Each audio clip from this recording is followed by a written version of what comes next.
Hello, a very good afternoon to you and welcome to the Crucible Theatre. We are down to the one-table setup at this magnificent arena. We have reached the semi-finals, and after the drama of losing the five-time world champion Ronnie O'Sullivan last night and then the 2010 world champion Neil Robertson, this is how they line up.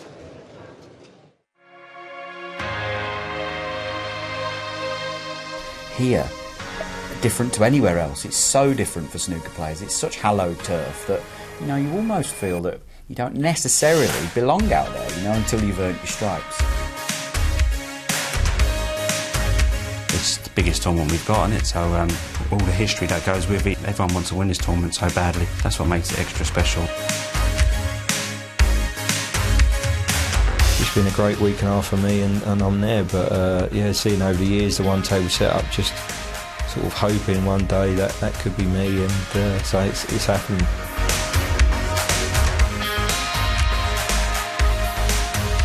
Sort of the best four players in the world in the semi-final, so I'm going to have to play some extremely good stuff to get through.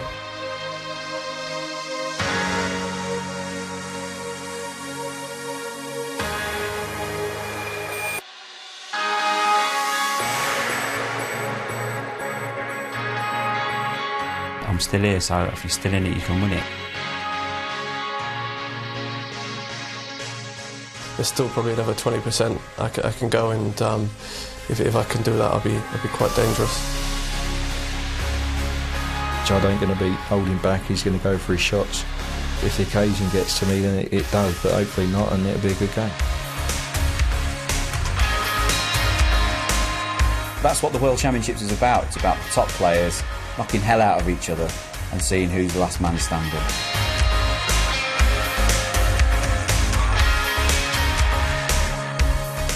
And so the Crucible turns into the All-England club for a few days. It's an all-English semi-final lineup. First up, Barry Hawkins takes on Shaun Murphy, the 2005 world champion. Then later tonight, Judd Trump will begin his quest to win his first ever world title, lining up against Stuart Bingham. It's his first ever Crucible semi-final. Let's get the thoughts of John Parrott and Ken Doherty.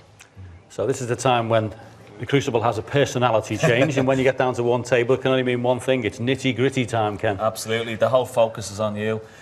Before, you're sitting so close to your opponent, you know, shuffling in your seat. Now you almost need a taxi to take the break off, you know, so it's going to be completely different. But it's just absolutely beautiful. It's just what every player dreams of when they start out here. They want to get down to the one-table venue, and this is where the atmosphere really kicks in. So two great semi-finals. We'll talk about the one tonight first. Trump versus Bingham. Judd was brilliant against Ding Junhui, and Bingham's had his biggest result against Ronnie. What do you make of that? It's uncharted territory for sure, Bingham, but he's a dark horse. You know, Judd Trump will grab all the attention in the papers. There's no doubt about that, and he is playing fantastically well.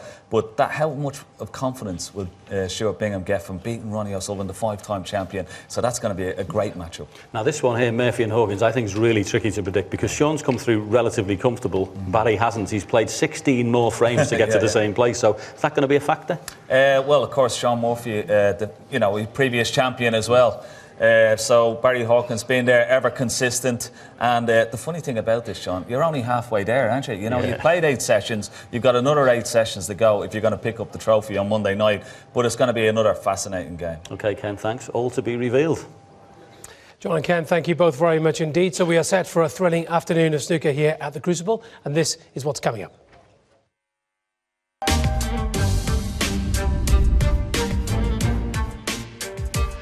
Our first semi-final is just a few minutes away. Shaun Murphy makes the last 4 for the first time since 2009. He takes on Barry Hawkins.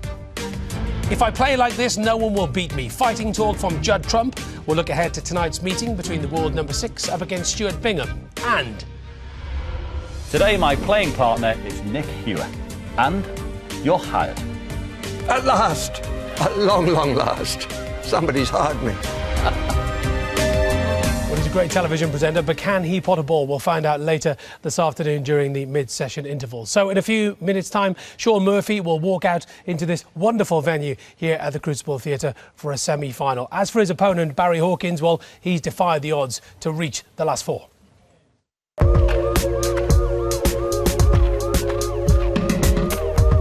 Well, now at 32, I'm playing the best snooker I've ever played in my life. Hendry used to say the tournament only really started in the semi-finals.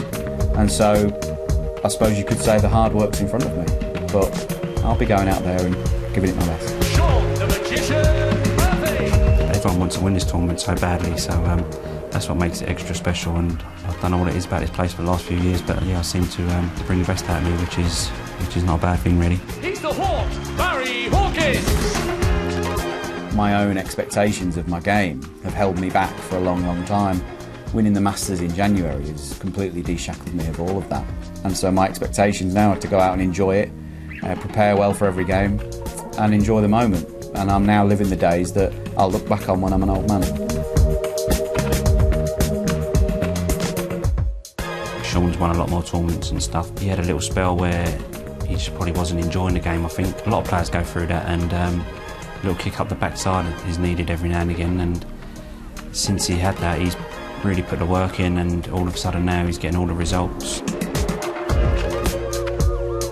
I remember Barry when we were juniors. He was always a class player, but now he believes in himself. He's won tournaments. In fact, he's been a runner-up here and a semi-finalist. He's made this place his home in the last few years, and he's going to be a tough nut to crack.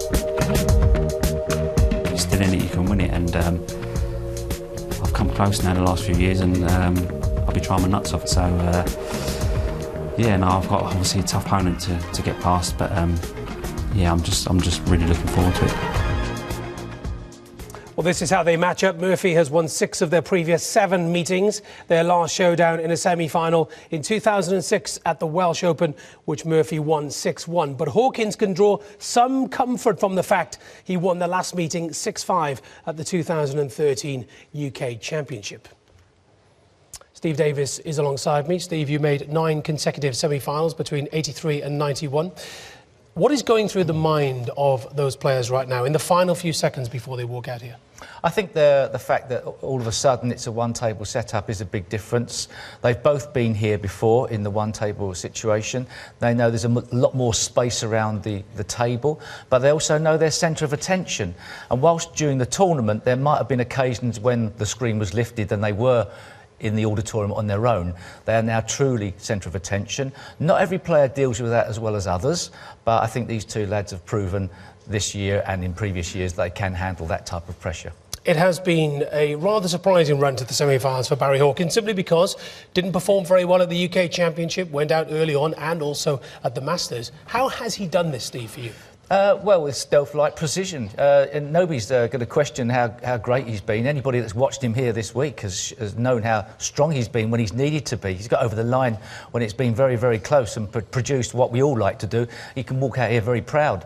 But from my perspective as a player, I think he'll probably be stronger for having all of those hard matches. Sometimes it's nice to get through easier, but yeah, I think possibly Barry Hawkins thrives on more and more tough matches, so he'll be very strong, as Shaun Murphy had said. And what have you made of Shaun Murphy? Got past Anthony McGill. He's shown a lot of class over the past 12 days or so. Yeah, and we know full well from the Masters, he loves the big occasion, and I think he's in a great place mentally. Very difficult one to predict, as John Parrott and Ken Doherty said, but I think they're both going to play very well. I don't see anybody ever sort of getting close to sort of collapsing in this match, to be quite honest. Steve, brilliant for the moment. Thank you very much indeed. So we're all set here at the Crucible. What an afternoon of snooker ahead of us. Let's join our MC, Rob Walker.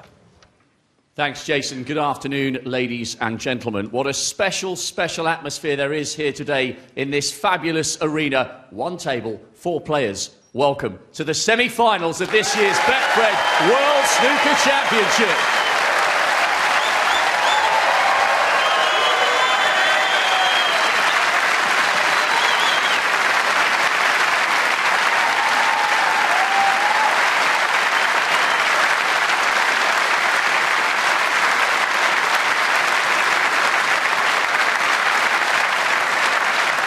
Please welcome a player back to his very best. making his first appearance in a Crucible semi-final for 6 years. He completed snooker's Triple Crown this season with a wonderful win at the Masters. Here after victory over nerveless debutant Anthony McGill, a decade on from winning the world title right here, he will relish this opportunity. So give it up for Sean the Magician Murphy!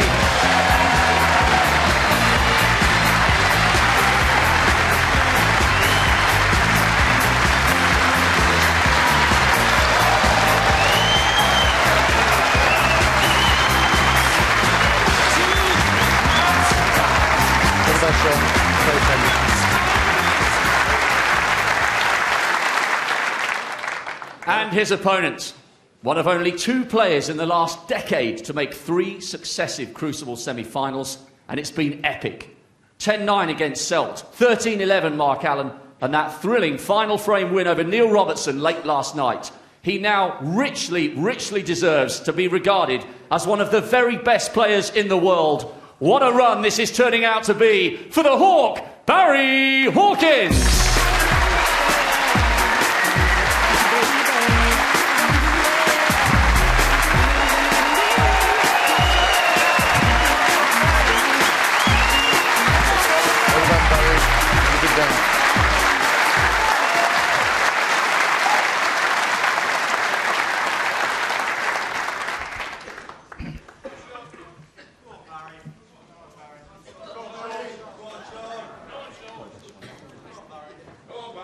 Thank you, ladies and gentlemen. Thank you. The first frame.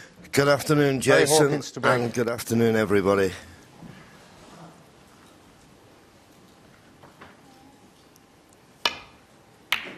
And it's Barry Hawkins who gets... Just want to hang on a second until they're done. Go on. The first frame underway. And a good break-off shot it is. We're now best of 33 frames. There's your tournament pot success, just favouring Barry Hawkins. That's good, 92%. Surprised Sean Murphy, just 8 to 9%, and he beat Sean Murphy in the long pot success department. And safety, Sean Murphy just ahead, although that's not the best safety shot. Kissing the green. Yeah, they was talking about all the problems with shoes with Ronnie and all that, and someone said, instead of having a shot of the championship, why don't they have a shoe of the championship? Very snazzy.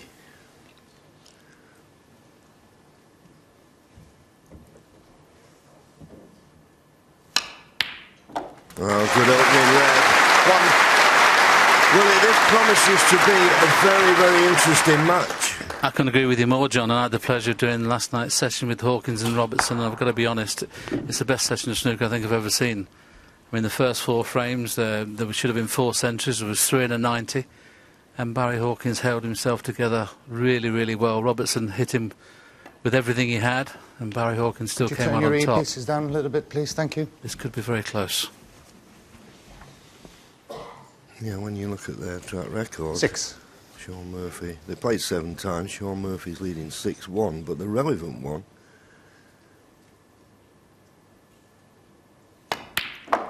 was, 7. funny enough, the last time they met, 2014 UK Championship. Barry won that 6-5. So not a lot to choose between the 2 players. Yeah, Barry Hawkins coming into form, John, just at the right time. He was dealt a body blow earlier in the season when he led Nigel Bond 5-0 in the UK Championship and ended up losing 6-5, and then he suddenly disappeared for a while, and obviously that would be a dent to anybody's confidence. He looks like he's back on all cylinders now. 15. And then with a chance of causing a sizable break in the first frame.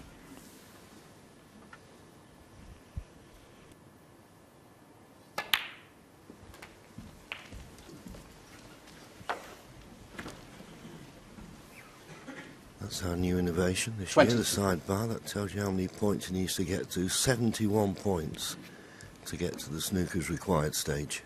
And he's already got 22 of them.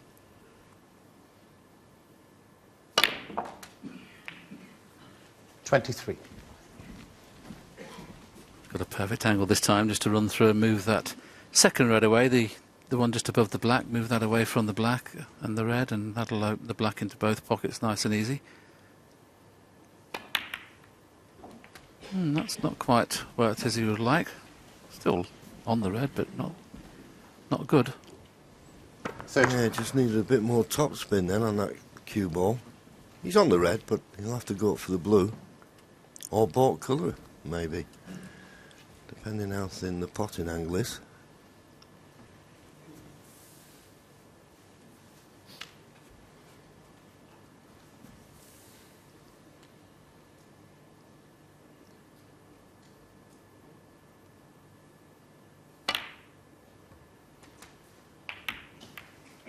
Well, took a chance there. It was very thin. That cue ball needs to slow, 31. And it will do, but he's not in good position now. It was a thinnish potting angle, and he decided to try and play it in and out of baulk, but got the cannon on the brown, and then the yellow, and a bit harder, it had dropped in.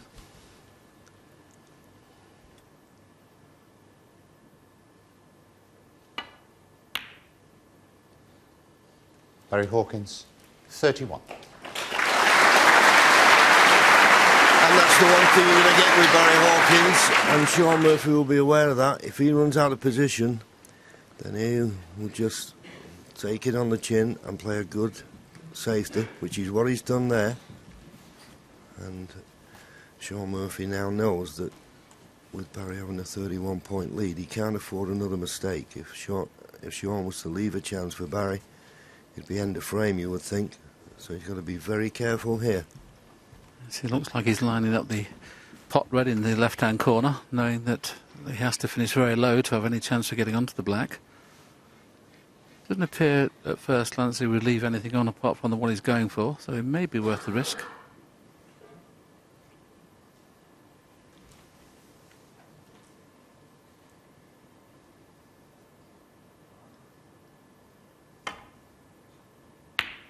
Brilliant. Absolutely brilliant. That's his speciality now, the long game.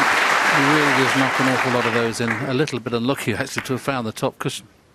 If the cue ball had been 2 inches off it, he'd have been playing this black. Yeah, he just needed a little bounce. He could cut the black in, but it's not the right angle to get on a red. If he could pot it and get a natural cannon on a red to leave the cue ball at the side of the table and play it, but he can't, so just playing safe and trying to get that cue ball tight to the baulk cushion. Sean Murphy, 1. He won't be too happy with that. He's put no pressure on Barry Hawkins' safety here.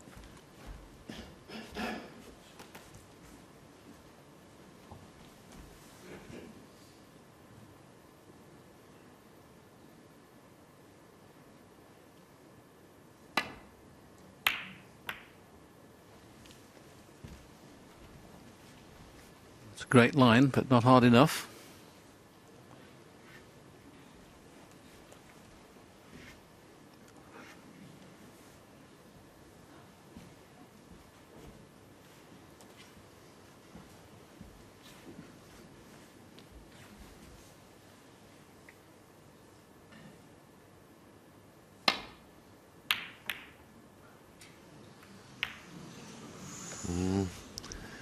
Another, what you'd say, below average safety there from Sean. It's in the blue, full in the face. I think there's a couple of pots on, one to the left corner, one to the right corner, but he'll be running into other balls, so if he takes it on, he needs to get it.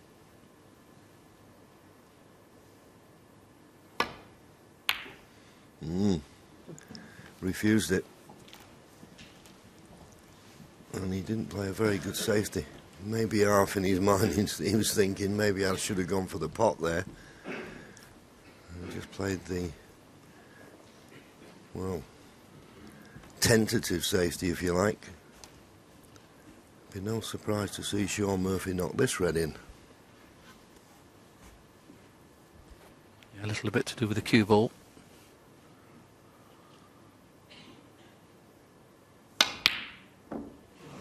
I'm surprised he didn't play to get on the black there, actually, because it would have been an easier a pot playing it that way.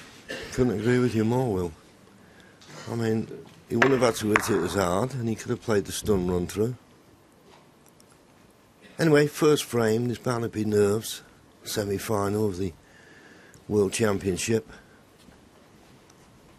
Just both players need to settle in.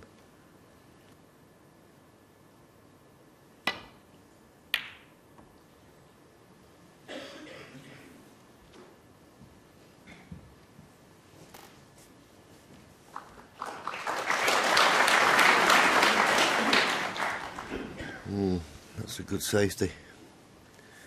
You may be tempted to play the pot here, Sean, this red on the right-hand side of the table. And the reason I say that, because he can only really play safe down the right-hand side of the table as we look, and that ball would be one that would be feared about running into. So if you've not got a good safety, may as well go for the pot. He usually does. That's what he was looking at on the virtual picture. Oh, he couldn't have hit that a lot better. Wow, I don't know, that's not gone in. Hit that very well. Let's just have a look. Very close.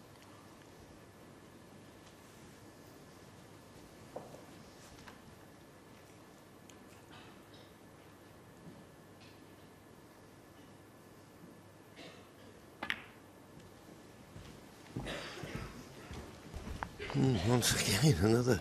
I don't know whether they're thinking this table's running a bit quicker than what they think, because that's another safety shot that, well, instead of reaching the baulk cushion, has only barely got to the baulk line.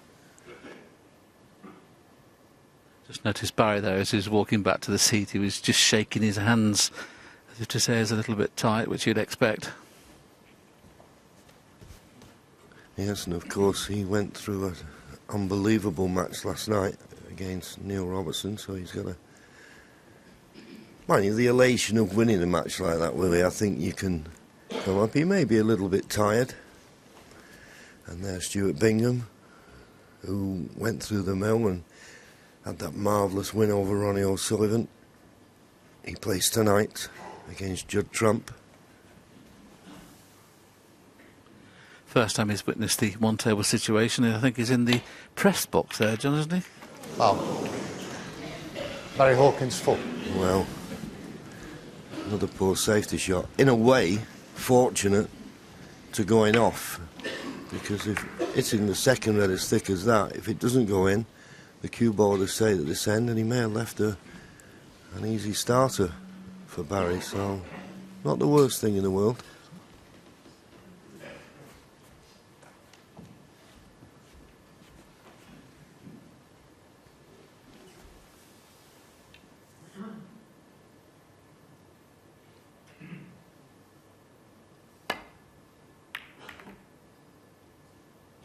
Oh, Barry's safety last night was absolutely superb. Not the case so far. Sean Murphy should be able to get into behind the yellow.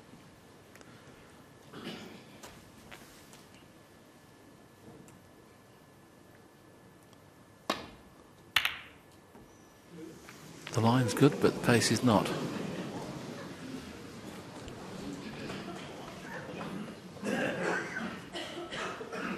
Well, that could prolong things somewhat. The black in the over the corner pocket. It's quite easy now when you're playing a safety. Just to hit the red towards the left-hand side of the table. You're not going to leave anything on. Well, not unless you hit it that thick.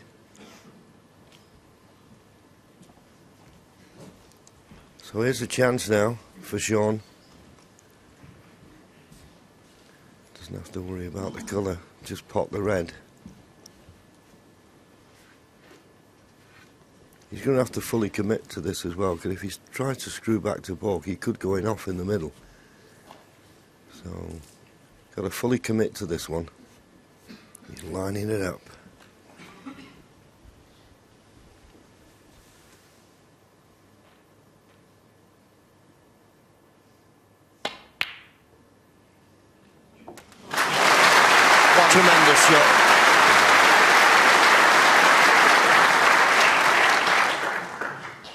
say, he had to fully commit to it.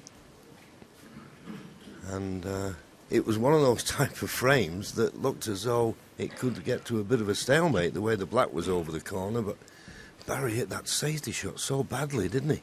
Didn't get anywhere near the baulk cushion, and of course the red came back into play as well. Always tricky when the ball's right over the pocket. He may decide to screw into the 3 reds just to the left of the black spot there. It's not guaranteed to get good position.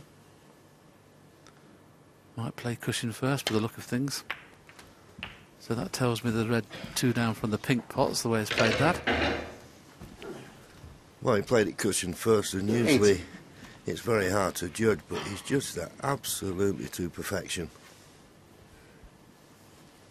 Choice of reds.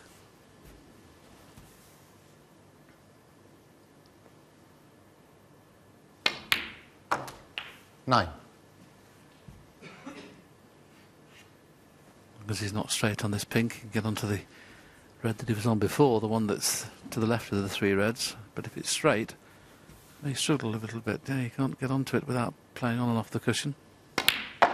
That's why he's played for an alternative. Usually very good with the rest, but first frame. 15.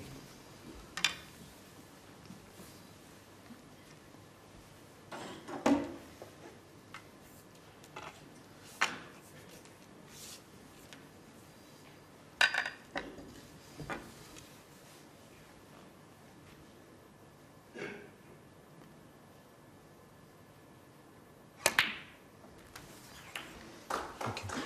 16. Thanks. Just having a look. He's having a look as well. But he can play on this red, the left-hand 1 and 3, as Willie mentioned. If he can leave an angle, he can just play a little cannon and nudge the one next to it away, and then he could get better on the black. Because at the moment, potting this red, he was always going to be too low on the black, if you like. So just play a little stun into the other red.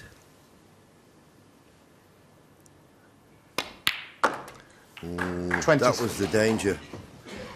He got into it too much. It was one of them. You had to play a little, if anything, a little soft stun. Just shows you, Willie, first frame. Yes, a little bit of tension out there, as you'd expect. You're going to take the green on. This is good. If anything, is it too good?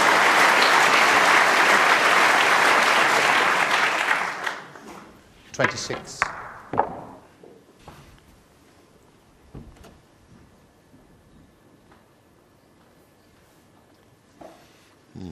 Just decision. Digging in, it makes this pot a little bit more difficult. 27. Right in the heart of the pocket. And when he pots this black, he will level the scores. The double kiss could work against him here if he gets a double kiss. That's why he's not played the kiss at all, because he knew that if he hit the red full ball, the cue ball would have sprung past the line of the black spot. 34.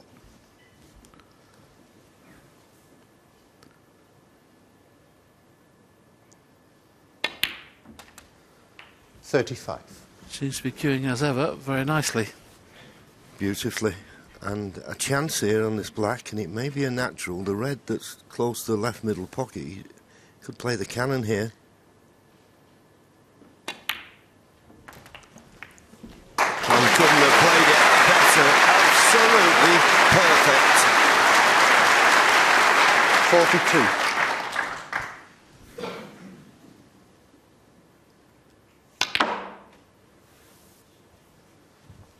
43. Needs to get to 63 points now to get to the snooker's required stage. A couple of tricky reds, and this one is, and particularly now, he's left himself probably a little bit more angle than he would like. 49. If these are tight to the cushion you fancy him, just off the cushion, this is definitely missable.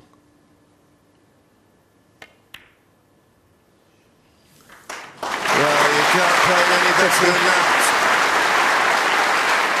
So this black One more red and a colour.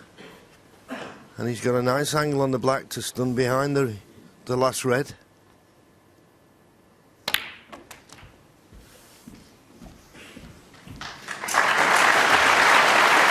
Well, he might have started a bit shaky, 57. but this break has been awesome. Well, the last 30 points of this break of 57 and counting has been really tough, and he's got everyone pinpoint and potted every ball in the middle of the pocket. So 23 points in front. This is one of these awkward ones where he tried to use the rest, but you just can't get the rest against the cushion. Steve Davis used to have a little implement that he put on the rest to help him play the shot. Obviously Sean hasn't. He's playing it left-handed. And it goes. So the black to go 31 points in front with 27 remaining.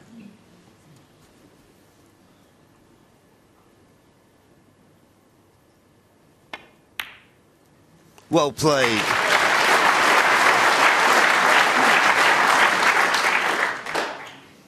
It came from Barry Hawkins' poor safety shot when he didn't find the baulk cushion.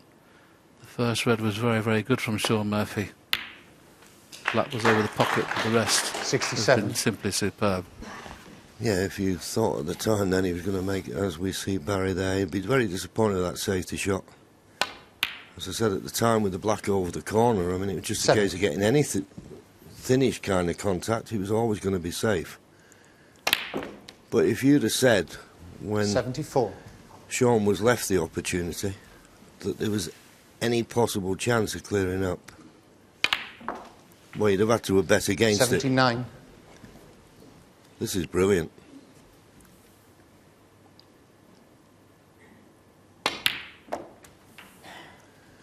Needs to 85. run past the back of the black. Beautifully played. Superb. What a start from Sean Murphy. Looked a bit shaky as they both did early on. But boy, that will fill Sean Murphy full of confidence. Didn't he take that first frame well? 1-0.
Thank you. The second frame, Sean Murphy to break.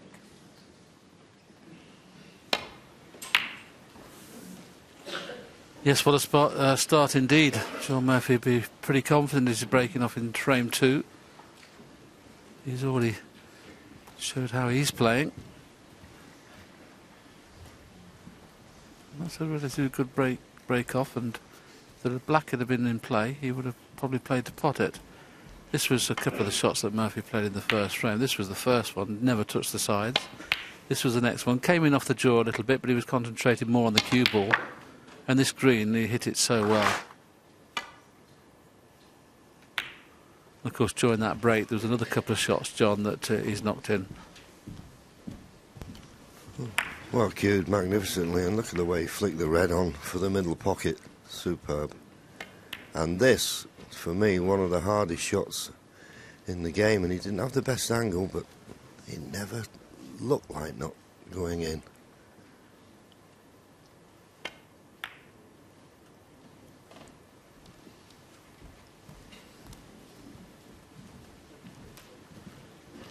Barry has an excellent opportunity of freeing the black. The only thing that can go wrong here if he kisses the brown or green off when this safety shot's played off the cushion. He's going to clear the black. Just got to miss the brown and green. Depends how thick he wants to play it. Not bad.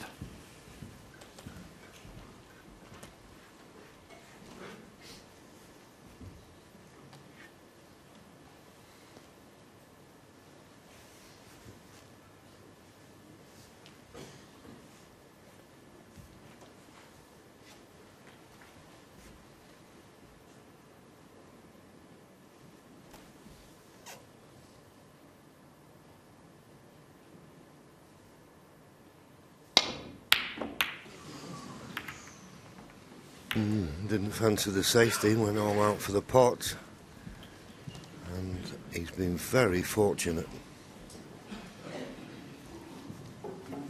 I don't think he's left a pot on.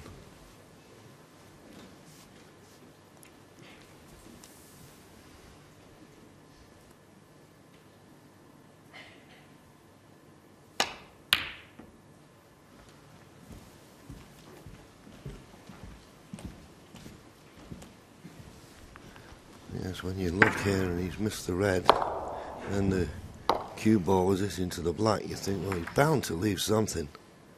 And then there was a chance of a red, the one to the left of the blue in the top pocket, and the brown came down and covered that one. Amazing what can happen.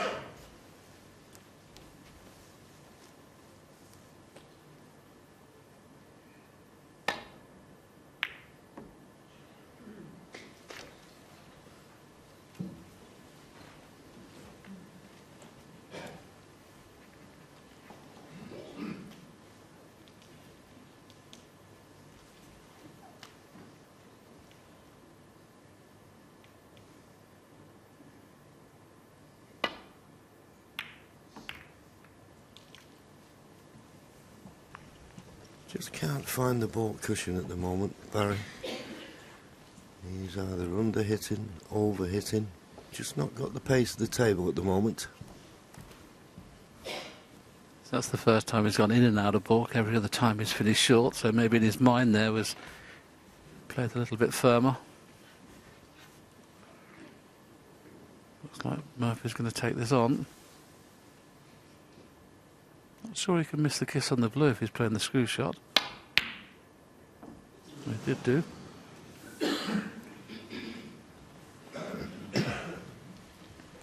Yeah, it was one of those type of shots where you felt the only red you could leave was the one you were playing.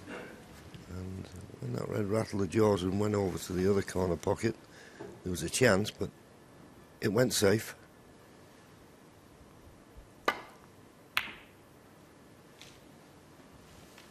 This looks no, once again he's short, and of course catching the baulk colour makes it look even worse, but you can't be leaving Sean Murphy these long pots with his hand on the table. You're asking for trouble.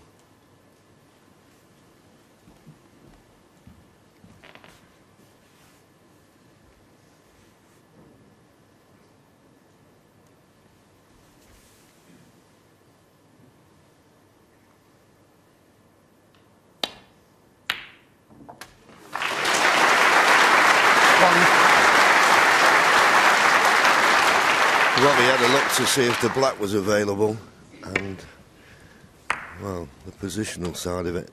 Just look where the cue ball finished on the black. Perfect. And taking that opportunity because he had the perfect angle on the black just to nudge a few reds out. 8. But it was brought about, as was the first frame, by a poor safety shot from Barry Hawkins. Have to tighten that part of his game up. 9.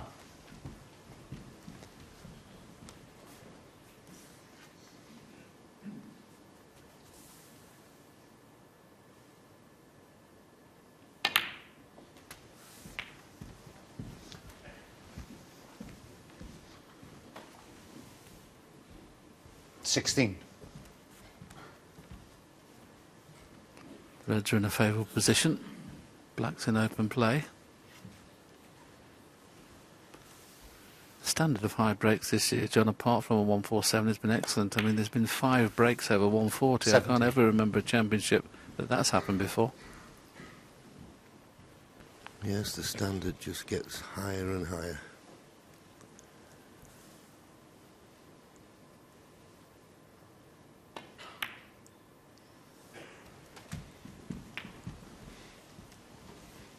Got the reds to the left middle. 24. 3 reds, 3 blacks, but don't necessarily see the angle on this red to play for the black.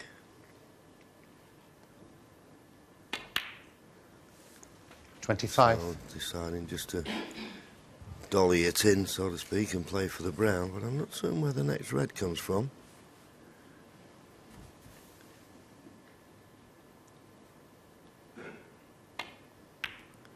Well, there obviously is one available. Obviously one available into the 29. right corner pocket, and then of course in playing this he'll be nudging other reds open, but the important thing when you're playing this type of shot, don't take your eyes off the pot. Just let the cue ball do its own thing.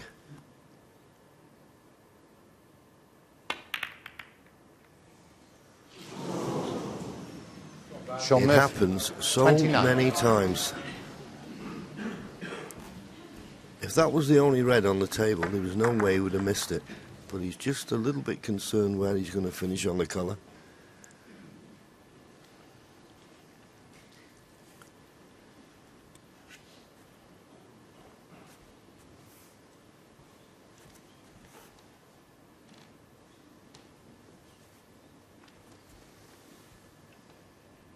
As you can see there, not an awful lot of room by that red. If he catches the red, he may double kiss it and not go in, but he's potted it. He made 31 in the first frame and broke down. And now well, Sean Murphy compiled the 92 break. He's going to have to score heavily. This is his first chance to do just that.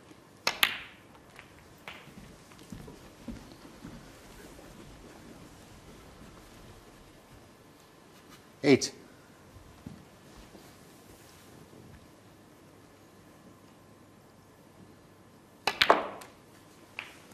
$9.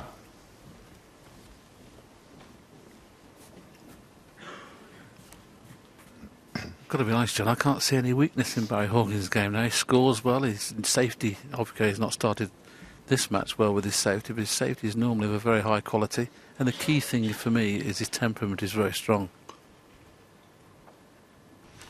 Yes, he's the type of player, you just feel that if you're going to beat him, you're going to have to play well. You can't be below your best and win against Barry.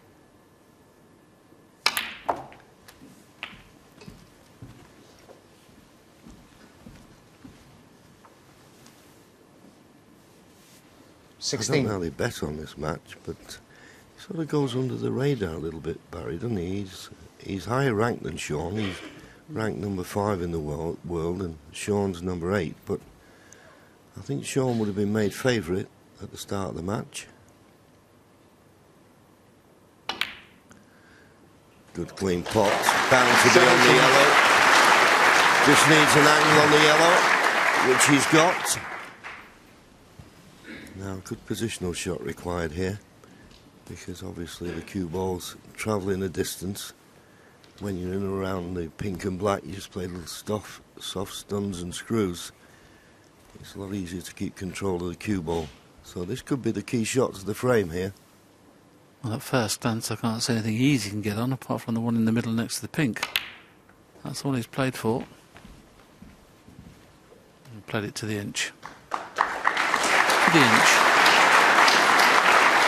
19.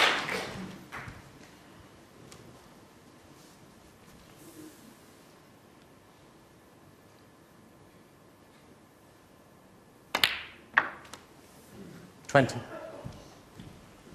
And now a little cannon into those 3 reds that are together. Not hard, but pacey enough to make sure the white comes away from the 3 reds. He'll split those up and be on the other 2. Couldn't have played it much better. now a chance to win the frame. 25. It's touching ball, Barry. Yeah, if ever you can go into them without much risk and know you're going to be on one. Touching ball declared. But that doesn't affect the shot. 26. As long as you don't move that red. Nicely on the pink. What an opportunity. And when he pots this pink, he'll go 3 points ahead.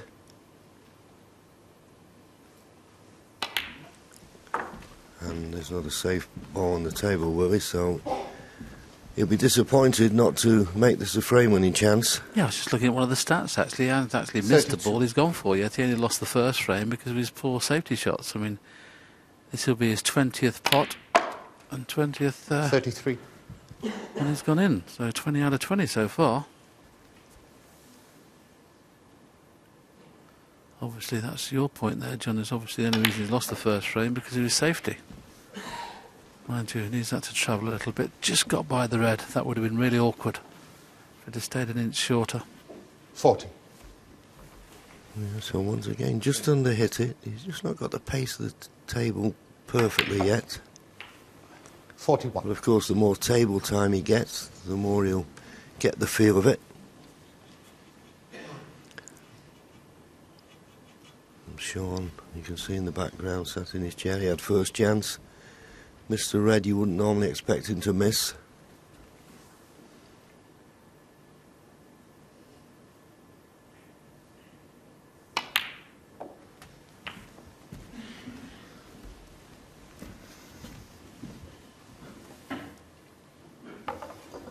$48. So he's 19 points in front. Going to need 3 reds at least with 3 high-value colours. I went into the tournament office just before this match started, and Pat, who puts all the logos on boys' 49 waistcoats, was showing the logos on, and it was a brand new waistcoat he's gone on today. I want to change the waistcoat I wore last night if I played like he did last night. He was just absolutely superb.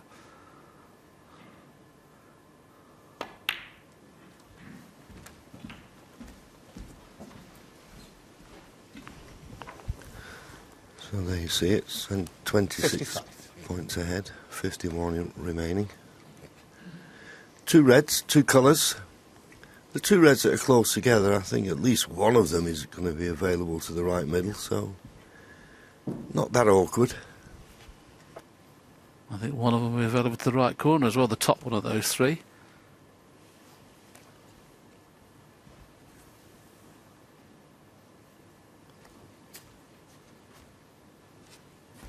Just come a little bit to in between.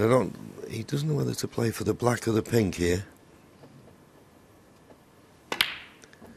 Decided 56. to play for the pink, but well, that's the best angle on the pink. Now having a look at the black, so it's just gone slightly wrong. It seemed to me there, Willie, as though he was undecided which to play for, you know, and you've got to be clear of mind and don't start changing your mind down on the shot. I think what he did is, like you say, played for both in the end and didn't get on either nicely. As long as he gets high on this red, he's okay. He's played to kiss them. It's not too bad.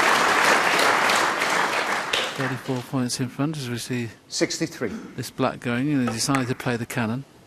Played it pretty well. So red and colour needed.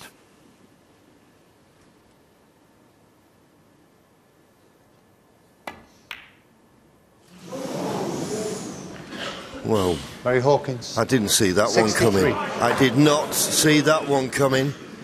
That red would have put him 35 points in front, and then the colour would have given him the frame.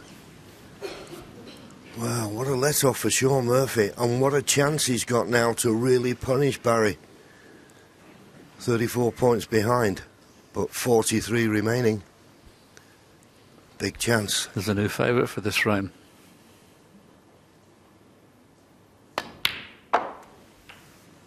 One.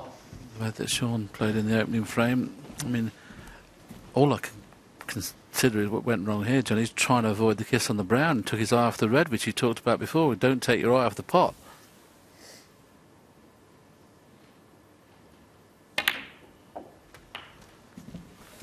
Yes, Willie, you're absolutely right. That is a classic example. He was just thinking about don't kiss into the one of the baulk colours and missed the simplest of reds. And it could cost him the frame. Any colour off this red will do. It's amazing when you're under pressure, isn't it? Sean Murphy had to study the scoreboard for a couple of minutes there. Sometimes you look at the scoreboard and you just can't work it out. I mean, he was just worried in case he needed brown or above or something like that. But as John mentioned, any colour would do. So there you go, 21 behind, 27 remaining. That equates 13. to the 6 remaining colours to win this frame 15. On the black.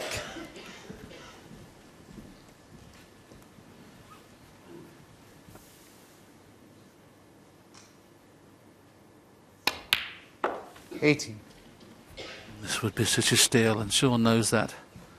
Taking his time on these last few colours. Barry Hawkins will be kicking himself. I know there's a million miles 22. To go in this best of 33 game, but you know, you never settle till you're in a frame. 27.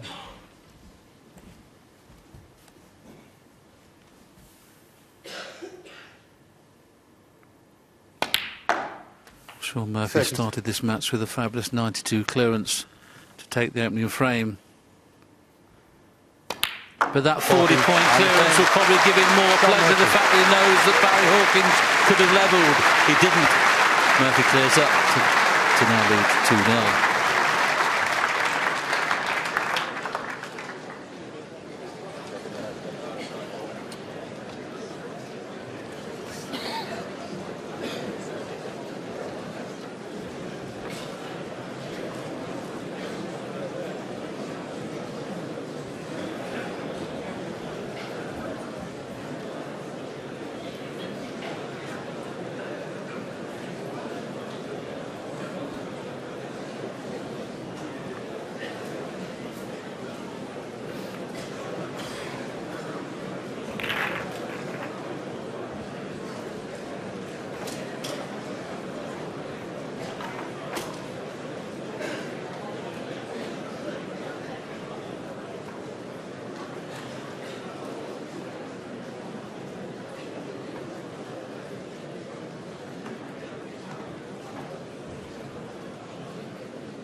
Thank you, ladies and gentlemen. Frame 3.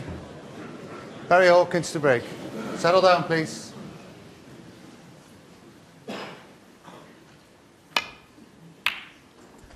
So a disappointed Barry Hawkins breaks off in frame 3, and that's not a good break off. He just cannot get the pace of the table. And Steve Davis may have a point. Maybe it's running a little bit slower than the table he played on last night. It's a secret. They've got the 2 tables and they use one of them, and it's a secret. But we can let them know now. They started, John. It was the left hand of the 2, so it wasn't the table that Barry played on. Or Sean, for that matter. Of course, yeah. Disappointed to have missed that.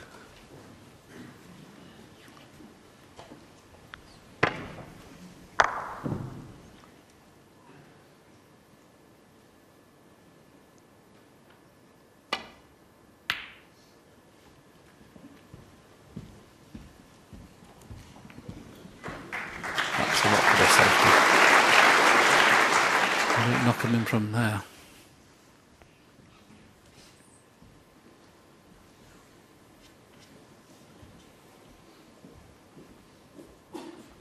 Something's caught his eye there. Is it a possible plant? He's having another look. Looks like it's the 2 reds just below the pink. I'm not sure about that. But I suppose he could play that red and get back to ball, but no, doesn't think it's worth the risk.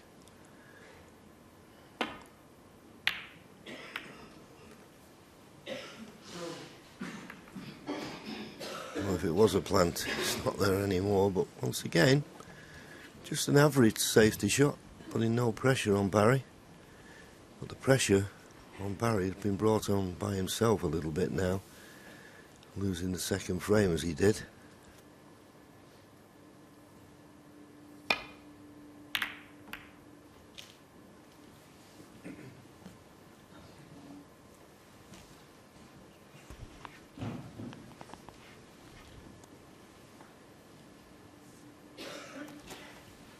This the hardest safety shot in the game to play when a ball's very near a cushion.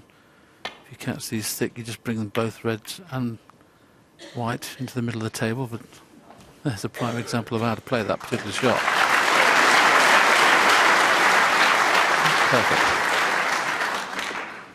Best safety shot so far.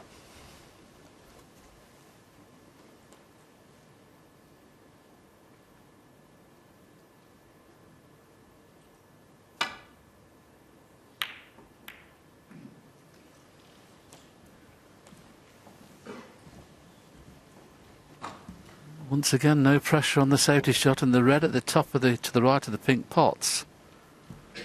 And he doesn't look at first glance. If he plays for the black, he can leave anything as long as he finishes low on the black.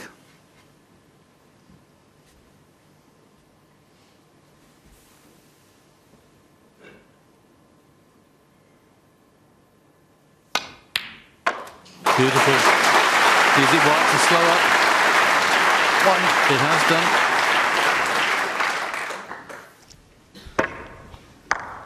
For a snooker player, there's no better sound, is there, than the ball hitting the back of the leather.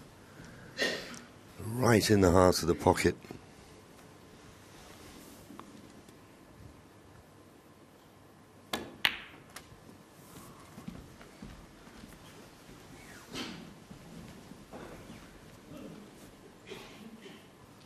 Eight.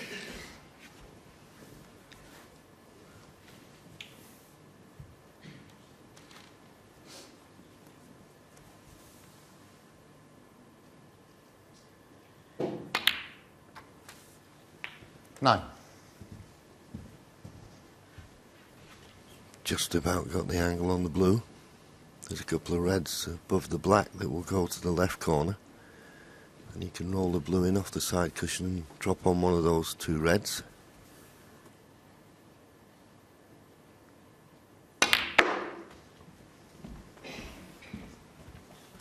Well, must have thought he had to force the angle. That's 14. where good cueing comes in. And he's okay, as you can see. Can just get through to this red. He's just looking. Does he play the run through, or does he play the screw back and off the other red, hit it quarter ball, leave him nicely on the black? 15. Played it well.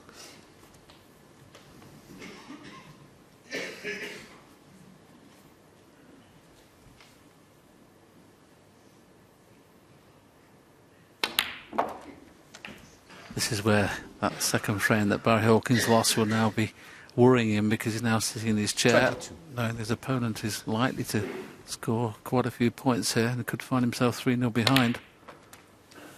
23. That's what he needs to get to, 71 points. He's already on 23. Doesn't have a good angle on here to go into them. So just play for the loose red and try and get a better angle next time.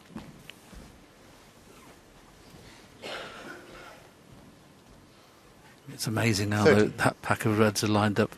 There's three lines of three, and that gap in between those, the six on the right hand side. If you can get into that gap this time. 31. You'd be very unlucky not to be on one.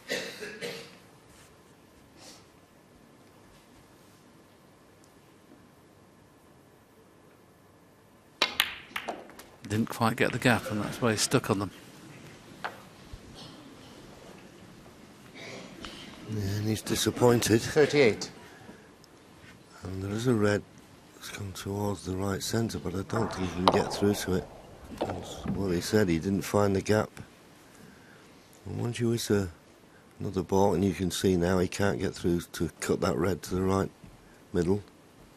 So it's just a safety shot.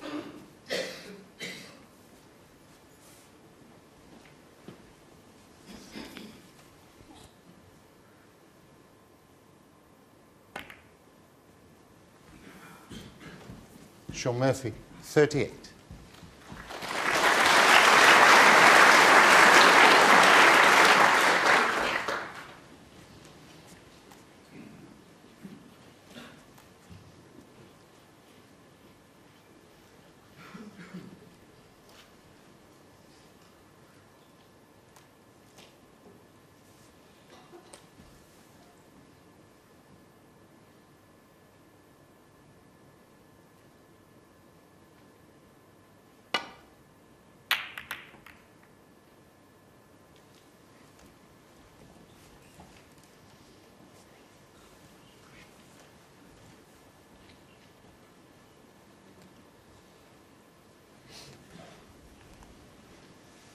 Well, that's a little better safety from Barry. Give Sean something to think about.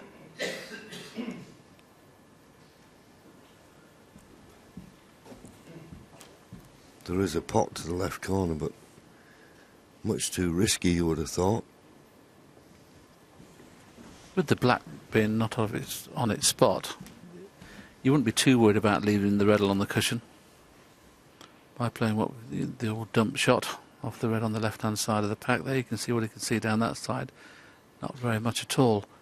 But the red to the right of the blue there that we can see, you could play that up and down, leave the white on this back cushion, and with the black being off its spot, it's not easy to get position. But he's found an alternative. Got to hit this thin if he's playing in and back to balk.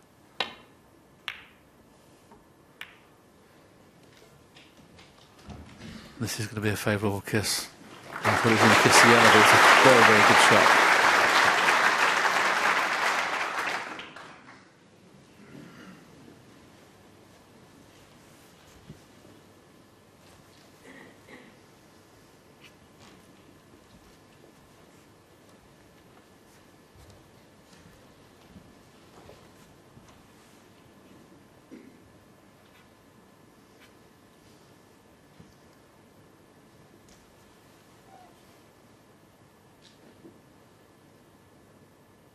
May be able to just get to the potting angle of this red. Well, he didn't, but he found a good path for the cue ball to go back to the balk end, but he still just can't find that balk cushion.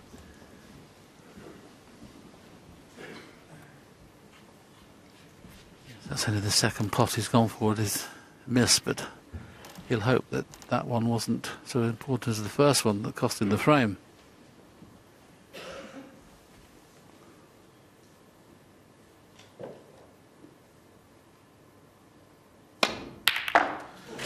Certainly could cost in the frame.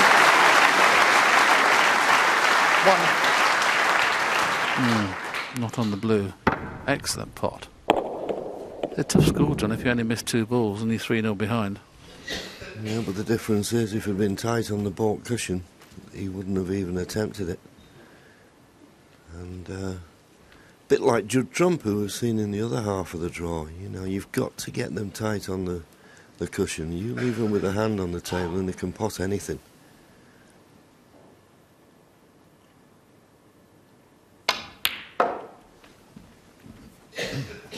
Cued that beautifully. 3. Well, I thought he was on this red, but it's tight to get past the pink. He's got the alternative red to the right corner, but the one, if he could get past the pink, just a case of stunning it in, you'd be on pink or black. With this red, you've got a little bit more to do with the cue ball. Just a millimetre too far.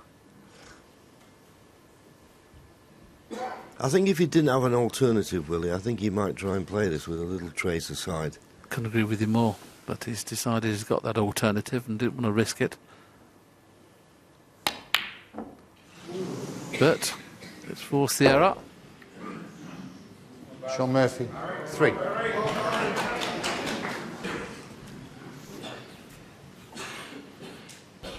Surprising miss this one.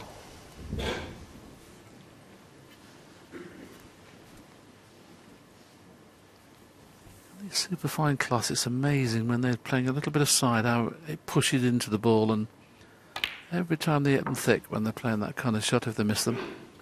1. Needs a good positional shot here though, the red to the right of the blue. Can't afford to finish short, he'll snooker himself. So, still inside, trying to get top side of the blue. That's good.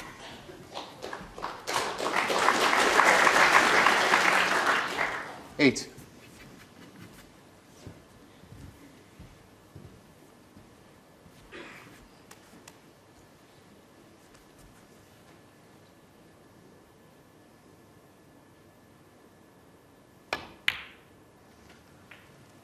Nine. Now, has he got the angle to bring a red into play? Looks okay.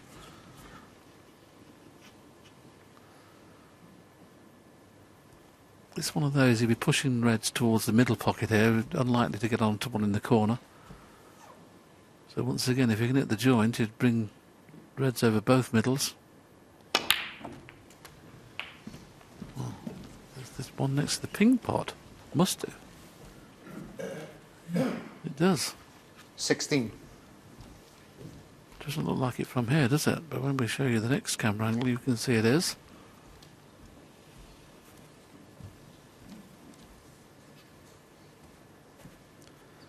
There it is.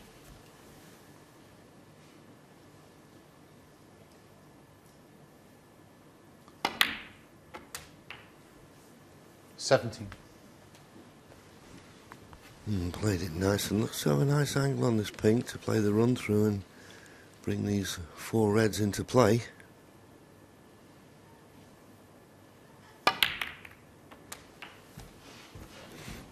It's worked out perfectly. Played that nicely. 20. Brought those 4 reds into open play, but he's still got the red on left-hand side cushion and the one on the top cushion to contend with. So it's not a straightforward run to the winning line. He's still 18 points behind, so he will need those 2 reds.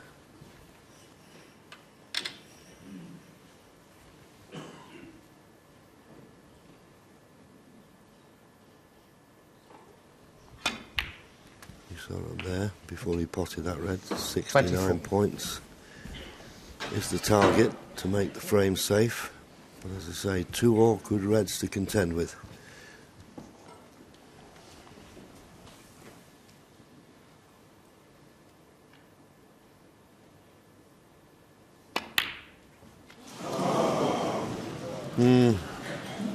Feeling it out there. 24. Just get the feeling, Willie, if he'd have won the second frame, I don't think he'd have missed that. He did get a little bit of a bounce, but that's a frame winning opportunity gone. He should have won the previous frame, had a break of 63. Missed the red in the middle. So that right-hand middle pocket so far looks like and could have cost him 2 of the 3 frames we've played. Yeah, well, Sean comes to the table with a 17-point lead. 3 reds, 3 blacks would not be enough. He's going to need 1 of the awkward reds.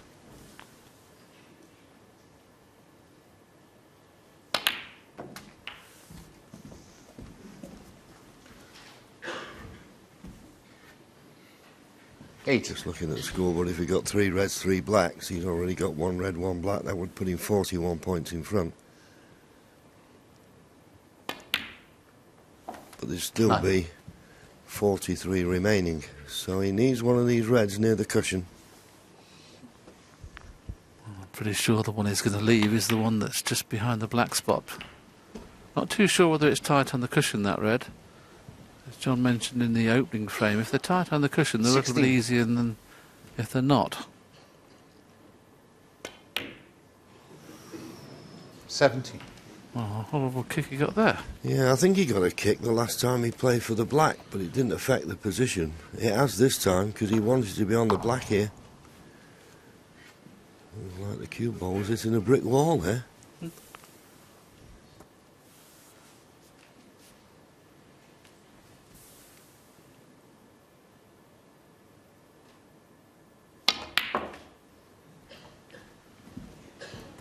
Trying to develop this red, it's a good effort.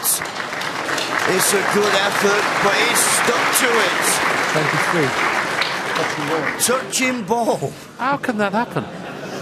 He can't believe it. I mean, how can you hit a ball at pace and finish touching ball? Unbelievable. It's like they were stuck together with glue. Let's have a look at this again. He's played it with a trace of left-hand side, looked to be good, then all of a sudden, amazing. It's like those trick balls we haven't, them joined together, wouldn't it? Amazing. 40-point lead. Of course, being touching, it does offer an easy safety, but he's not happy with that. Sean Murphy, 23. And if he's left a path to this red, that's very, very careless. I can understand his disappointment of not developing the red, but don't let it affect the next shot.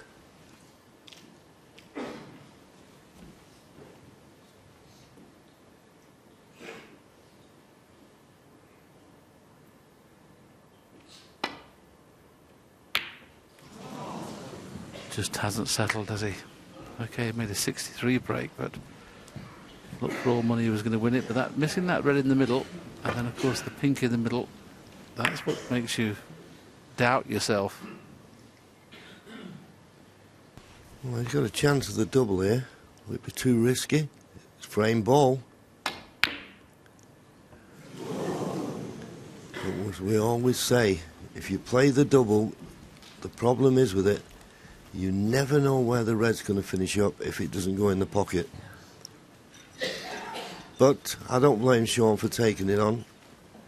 If it goes in, it wins him the frame. So Barry just playing the snooker here, trying to play the snooker on both reds.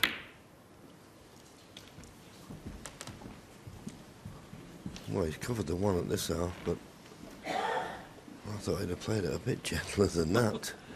I think he meant to, John. He just jabbed at it in the end. I mean, he was playing the other red somewhere in between pink and blue.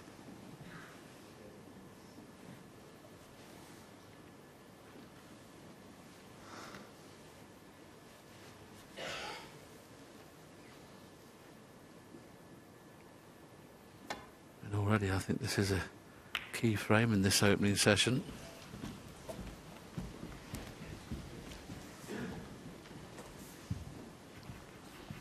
These are Barry's two misses. This was the one that cost him the opening frame.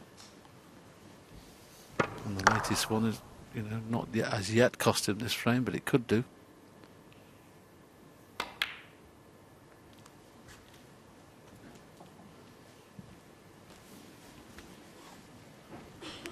Oh, he's missed a trick there. He should have had the snooker.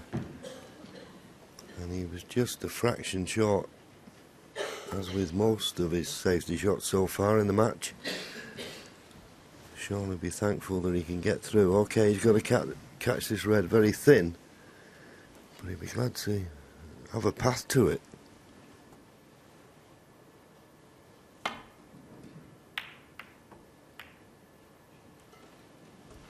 And what a line he's found here. What a line he's found here.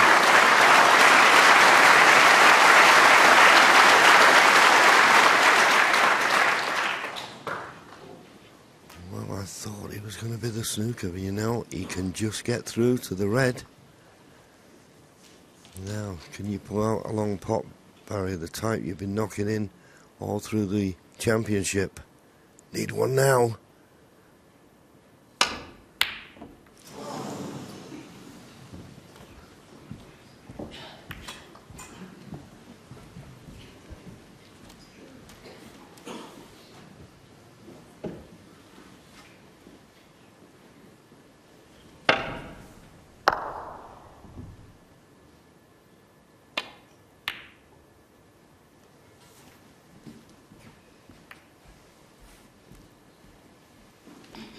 So just over the hour mark. Okay, he's not snookered Barry on the red that's this side of the yellow, but if he can't get to the right-hand side of the red, I don't see how he can put any distance between the cue ball and the two reds.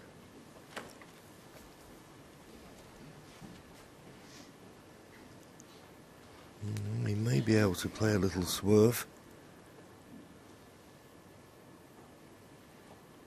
Bit of right-hand side just to bend it slightly. No attempt at the pot because the red wouldn't have patched the yellow. As he left this red, he's anxiously looking, as is Sean Murphy, and the fact he's looking up the other end of the table, maybe the red is just covered by the pink, although I don't know looking at that.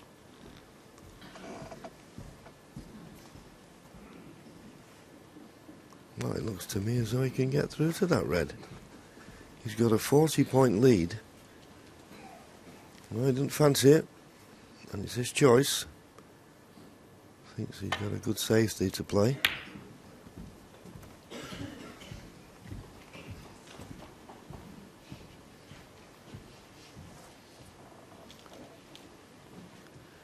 Yes, this next safety battle is the one that could win either of them the frame. OK, Barry's 40 points behind, but where the balls are. Should he pot the next red, you'd expect him to have a chance to clear.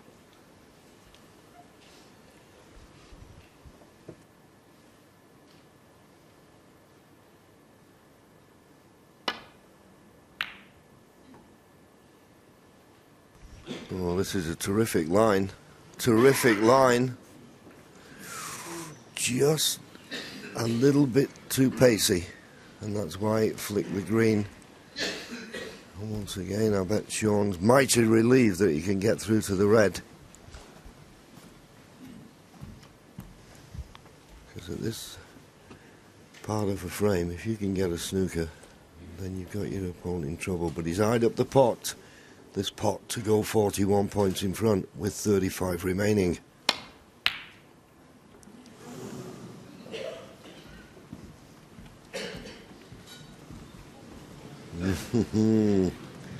Thought the only red he could leave was the one he was playing, and but for a bit of good fortune he would have left it. No way he expected to cover that red with the black.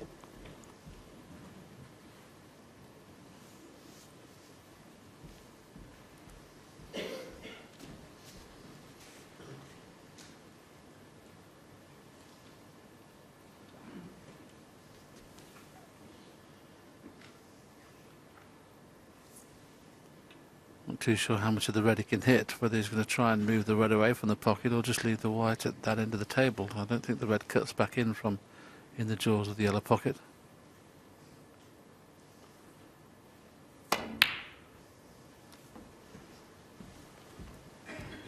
White's bounced a little bit. I think this red's cuttable, to be honest with you. I think he was trying there to play to knock it away from the middle pocket, if anything. Looks like it cuts from our position. I know it's a thin one.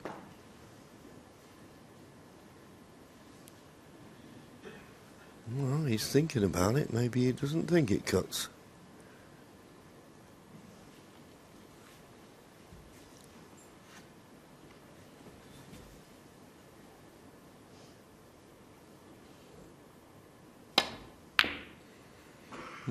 Surprising. And I wouldn't dispute. Sean,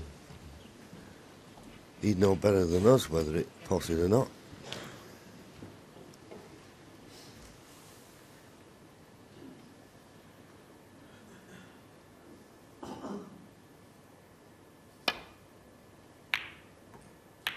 Oh, well, that's cost him the frame.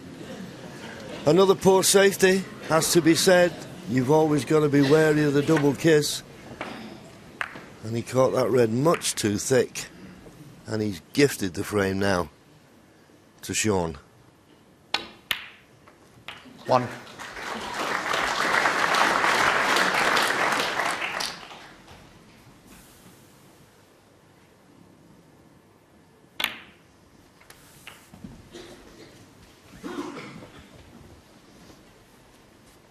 8.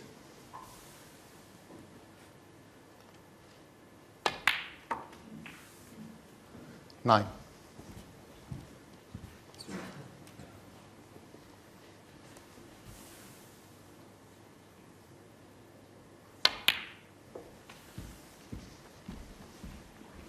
Sean needed 3 chances to win this frame.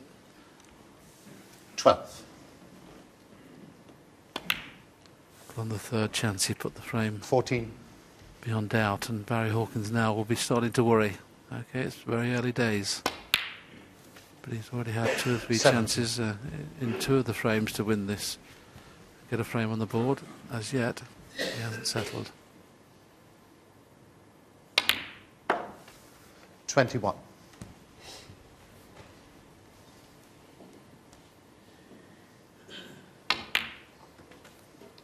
26.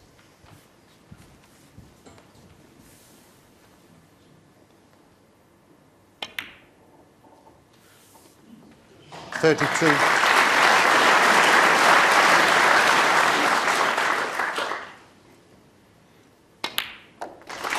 So that's frame number 3 in the bag. Barry Hawkins leaving the arena just to take a moment to try and work out what's happening. What's happening at the moment, his safety play is not good enough, and he's giving Sean Murphy too many chances. 3-0.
Thank you. The 4th frame.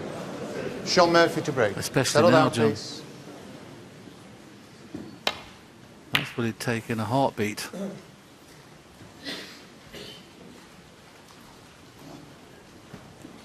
And I think Barry's staying quite a little way away from the venue. He's not.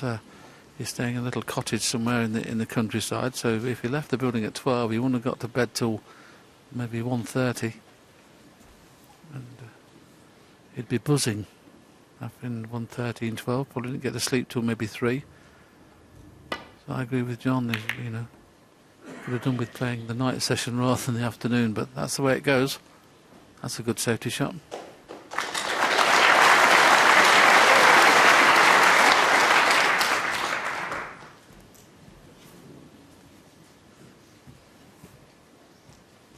it's like every snooker player, really. I mean, sometimes you play a little bit under the weather, you know, and it makes you feel even worse when you're throwing frames away. It doesn't help.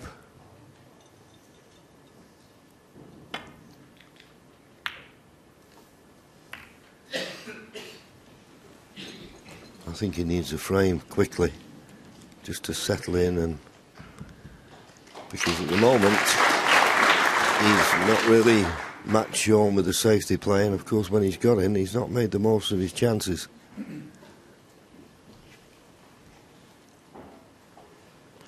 There you go, safety success. A bit low for both players. You know, I'll be looking for the high 80s.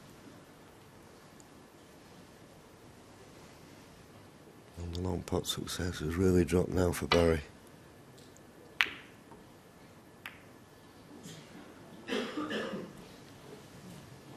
Well, he just crept past the baulk line, and the brown has made it a better safety shot than it would have been.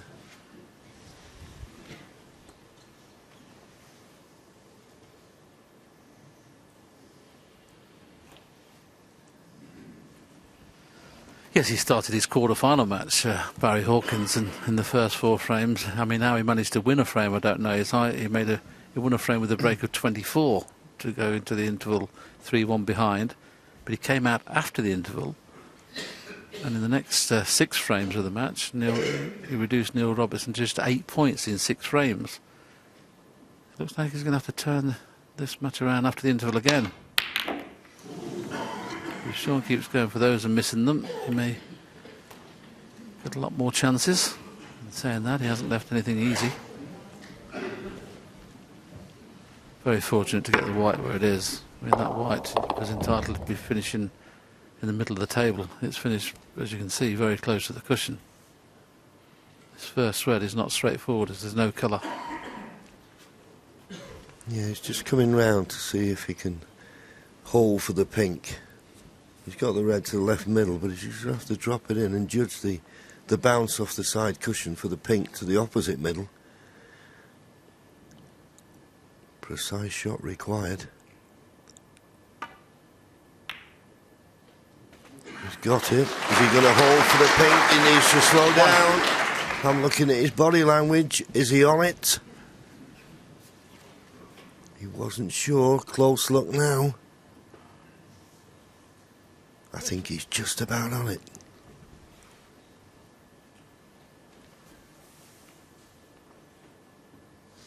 But this is the pocket that's been catching him out so far in this match. But not this time. Good pot. That's an excellent positional shot off the red. You'll have to say that. And he could just barely get through to the potting angle.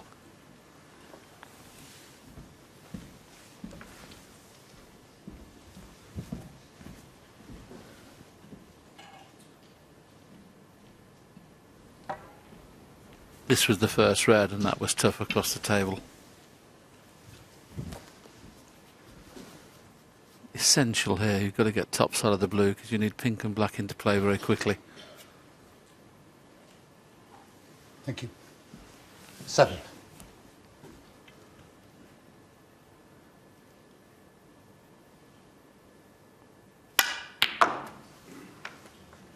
Mm. 8.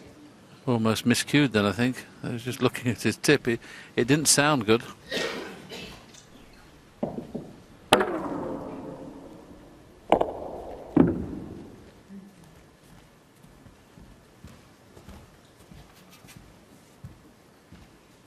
I'm going to look at the tip. I hope nothing's wrong with it. Of course, he did have an extension on the cue, which doesn't make it or give it a slightly different feel. But wasn't a good chance. But once he spotted the red and the pink, he'd have been open for more than 8 points.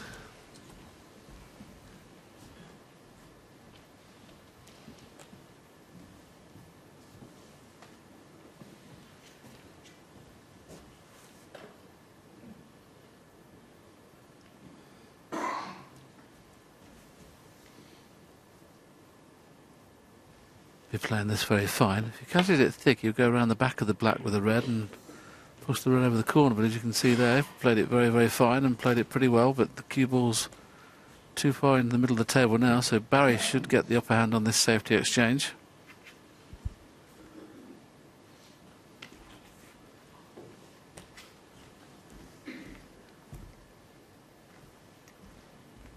There is a possible pot to the right corner now. He may consider playing it.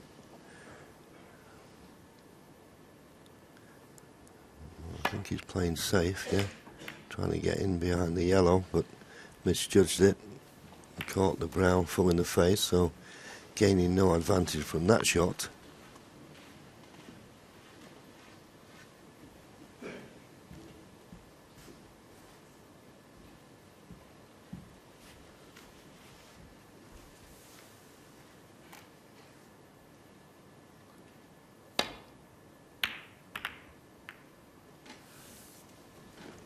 Well, this looks a good cue ball. That's what Barry Hawkins was trying to do on his last shot. And that's the way it's gone. These first 3 frames, Sean Murphy just one step ahead, particularly in the safety.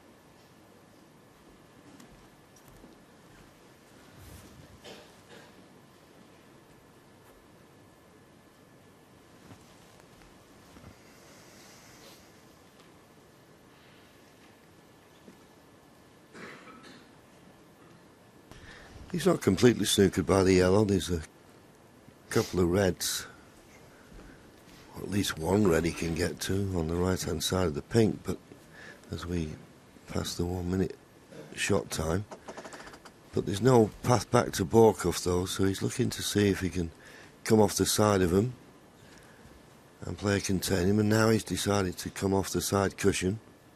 As long as he doesn't run round the back of this red, the one to the right of the black, he'll be okay. Looks to have judged it nicely. Lovely touch. But as he left one,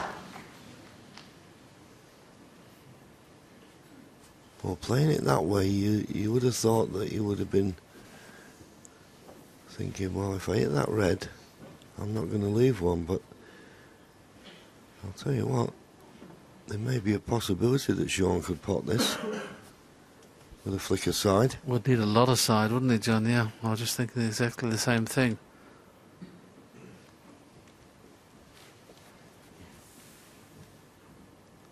Certainly not playing, just playing the safety shot.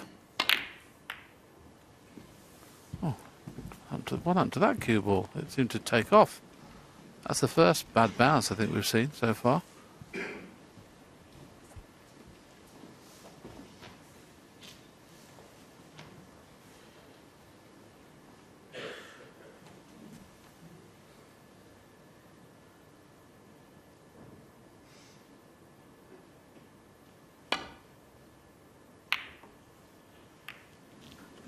Just managed to avoid the double kiss there. Now, flick on the yellow is perfect.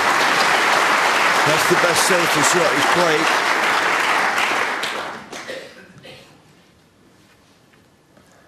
It's not a complete snooker once again. There's just one red sticking out, but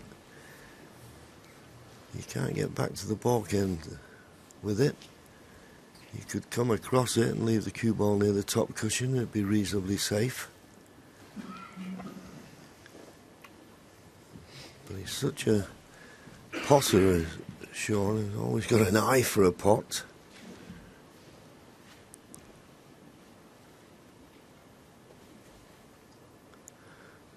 Well, he's going for the pot, it seems. Oh, well. We've seen some potting in this tournament, Willie. I mean, unbelievable. When you consider the cue ball's bound to cannon into reds near the black, so you wouldn't have had a lot of idea where the cue ball was going to end up. And he just gets down and knocks them in like they're over the pocket. The fact that the brown's off its spot makes this shot a little easier to get back to this end of the table. Yeah, it seems to be the modern day player now, doesn't it? Fearless.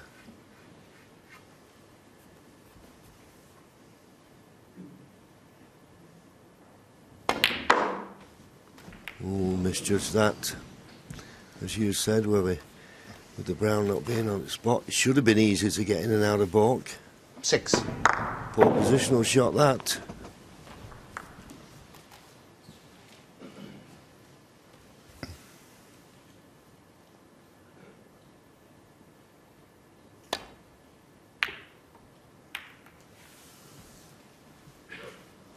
Sean Murphy, 6.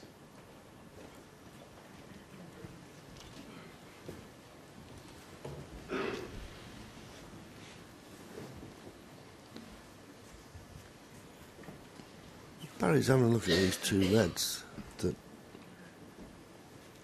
They're not in a direct line with the right corner, and I don't think he can make it. I don't think he can hit the first red thick enough. No, so just playing the safety. Can he find that balk cushion? He's willing it on, but no, he can't. And if Sean can get to the red, well, he's having a look at this one. If he can get to the red that's to the left of the pink, then it's quite a straightforward safety shot. The fact that he's looking for this red down the right-hand side cushion tells me that he can't get past the blue. Well, maybe with a little bit of swerve he could.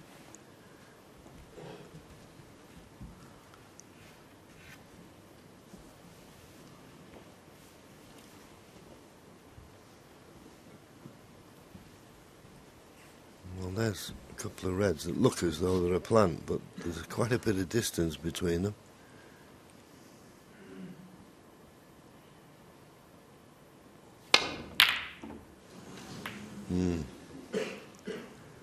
Well, if he gets it safe here, which it appears he has, he's having a favourable run at the ball at the moment, and it's always the way, isn't it? Playing well, having a nice run. Barry's struggling at the moment. It's like the balls desert you really sometimes, isn't it? Absolutely. Needs to get the pace right this time though. White in behind the yellow, as thin as you like. Too thick. Foul. Want to knock the blue in if it Sean was a bit Murphy, thin. 5. No.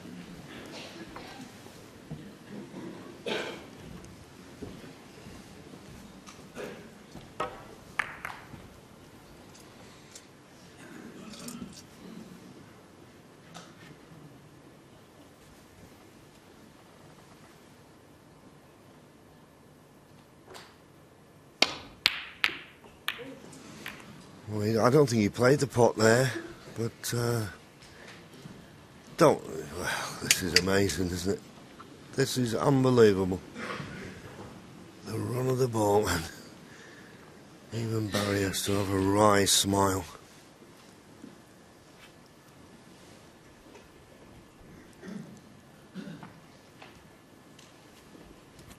He's almost forced to taking this pot on. Okay.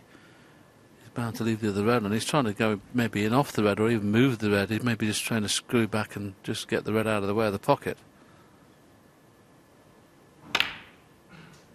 Yeah, that's all he was doing, but where's the red going?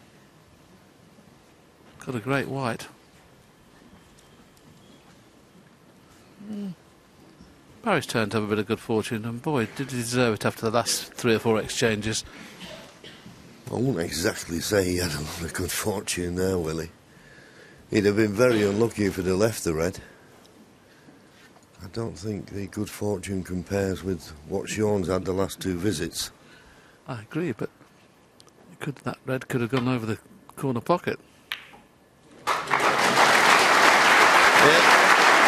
that's how fortunate he was. 1.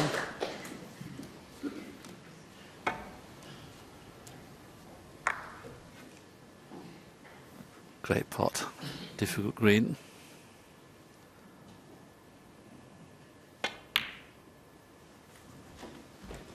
Now the work starts because only blue in play at the moment.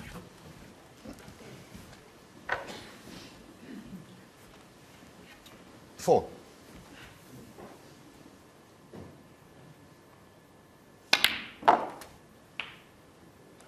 Five. Definitely doesn't seem as quick, this table, does it, as the two-table situation. The way that both tables, we commentated on them both, and they were like lightning. I wouldn't say this is like lightning at the moment. Maybe it's just bedding in. New cloth, of course, John, isn't it, when you come to the semi-final stage? Maybe that's the fact it may have been stored, maybe still a little bit cold out there until the table heaters take effect. I'm sure it'll speed up as the night session comes to fruition. Yeah, and of course new cloth and new rubbers, new cushions.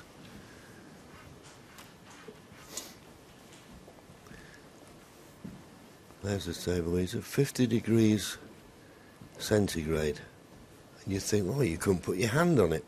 But I asked the guy, and by the time the heat gets through the slate to the bed of the table, it's normal room temperature.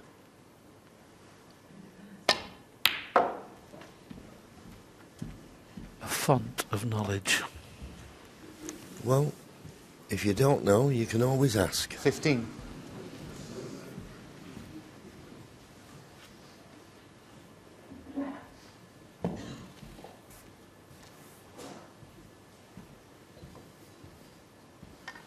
This is a little bit risky. I don't know whether he's just going to play plain ball for blue or bought colour. He's going to try and bring the black into play. Plain ball for blue or bought colour. 16. Well, a little flick on the blue would have left in the perfect angle to pot it and cannon into these reds that are surrounding the black. And he nearly got the kiss. He nearly got it. Just have a look. If it had just caught it a little bit thicker.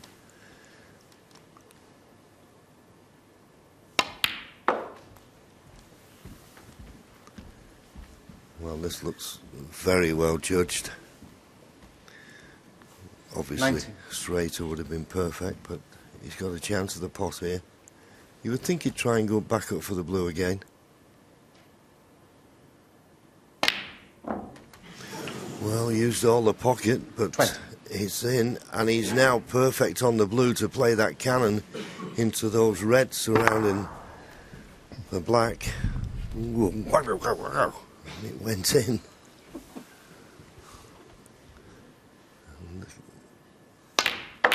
There's the cannon. Oh, he's knocked a red in. He's knocked a red in. Sean Murphy, 20. Barry Hawkins, 5. And there's a chance now for Barry Hawkins. So, you have to say, Sean, very unfortunate there. Couldn't foresee that happening. And Barry's left with an easy starter.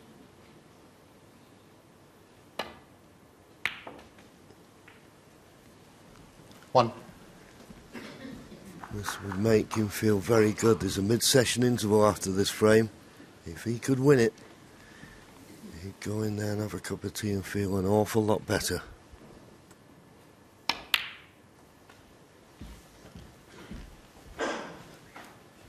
Similar shot to what Sean played a few moments ago when he was half ball on the blue. He'll be playing half ball on the blue and trying to cannon into those two reds. He'd like to hit them both at the same time, 5. like the joint, because it means that it pushes both reds into play. If he hits just one of them, it's not necessarily going to work. So he'll be playing right in the joint of the two reds here.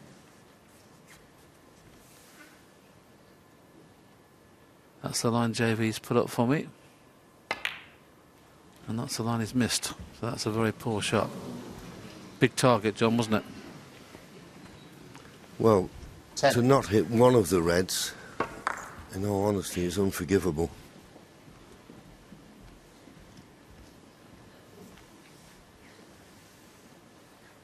You can see his disappointment, and quite rightly so.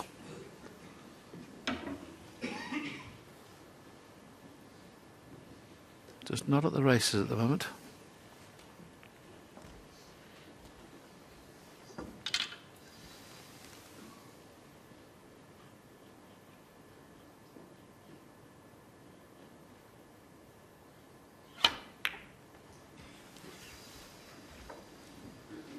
Barry Hawkins, 10. Thank you.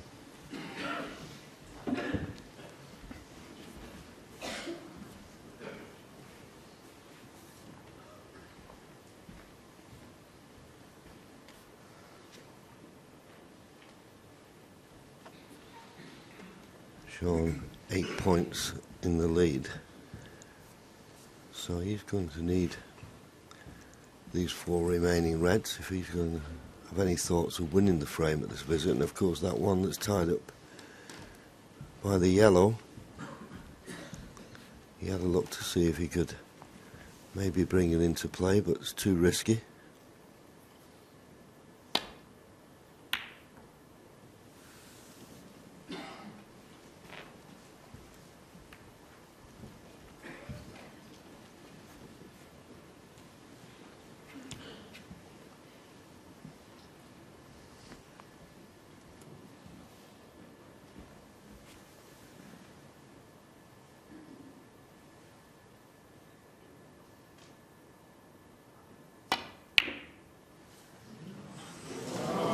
I'm not sure whether that hit first. Yeah. Well, foul. Sean Murphy, 4. You couldn't have foreseen that happening. So let me see now. Did he hit the yellow first? I think he did, you know.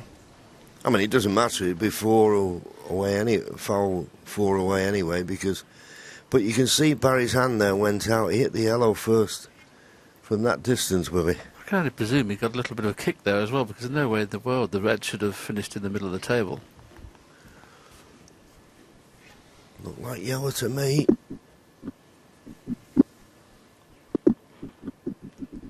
Yes, Jan Bahas was just questioning whether it was yellow first, but of course once the yellow had gone in, it made no difference at all. Still the 4-point penalty. But more importantly, left the simple red for Sean. And if he gets the cannon right on the 2 reds here off this black, it's frame over. Maybe not quite got the angle to do it. But he should make certain of the angle this time off this red. He's got a 20-point lead. 8. 9. And he's got the angle. After this black, another red and a black would get into the snooker's required stage. Just got to adjust his cannon correctly. He's got the perfect angle. It's all about the pace that he plays it.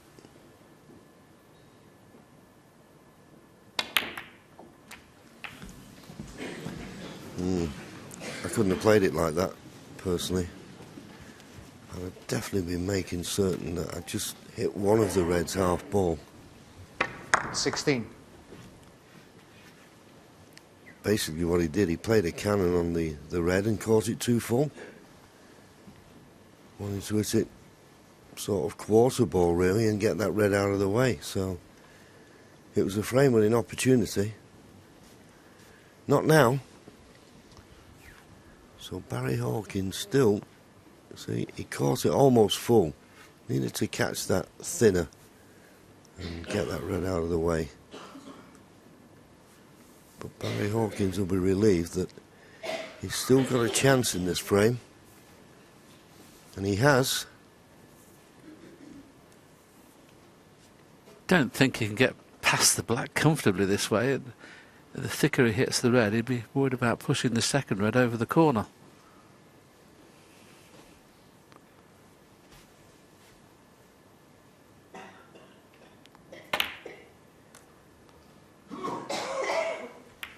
Sean Murphy, 16. That's what's happened. Well, I don't know whether he was thinking, well, if I run into the black, I might knock the black safe, but as it happened, he's had a bit of a result, knocking the yellow near the baulk cushion, but that shouldn't bother Barry at the moment. Just knock this red in, get on the blue. Well, this is amazing.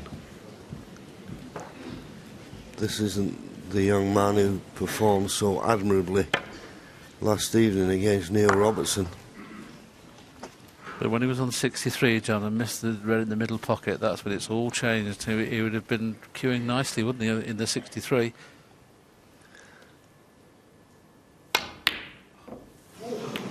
Well, it's not cost him. And not only has Sean missed the red, he's brought the yellow into play.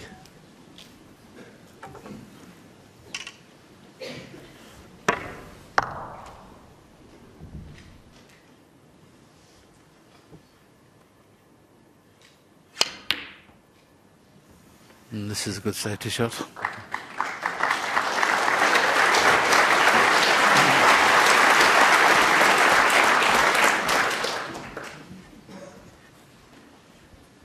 You can see the red, but he doesn't want to bring the pink into play, but I can't see he's got any choice. I'd love to leave the pink there where the black is as well, because pink to black would be difficult. As you say, the only good safety shot is to hit this red full into the pink. At least it gets that red safe. Now what's the line like? If he misses the green, it's a good line. Well, the pink's come to his rescue. This is amazing, the way these balls... Sometimes, as we've always said, and we're not being superstitious, and I'm certain everybody and anyone who's ever played a ball game, sometimes you miss your opportunities. It's like the balls never forgive you. And they're certainly not forgiving Barry at the moment.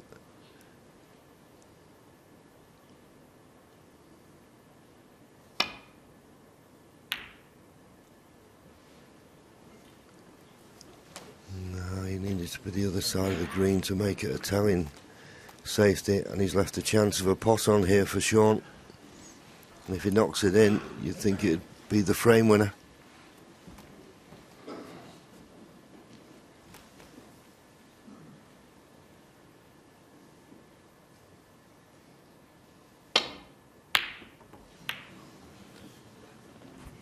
Well, they're all at sea at the moment, aren't they? Well, Barry, here's another chance.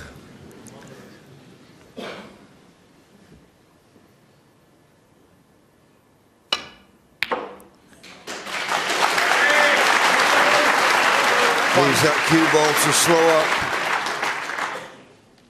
A little bit twixt in between. OK, he can pot the pink. It's a bit thinner than he would like. And of course, remember, the pink's going to be back on its spot, and he's got to be extra careful if he pots the pink that he doesn't snooker himself when it's re-spotted. Just came around to look at how high he can finish up the table.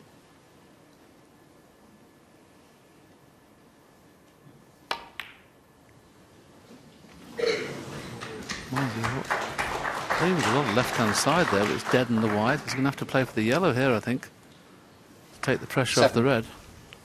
That pink didn't go in the heart of the pocket, did it? I think at the moment he'd be quite happy to pot the red and be on any colour. And yellow wouldn't be a bad one.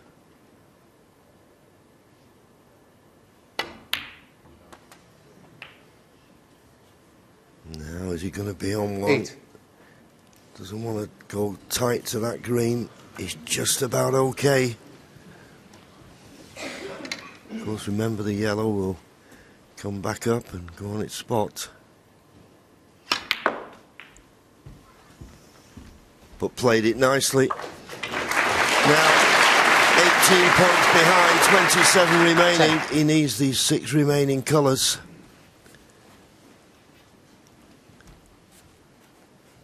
Big moments now for Barry Hawkins.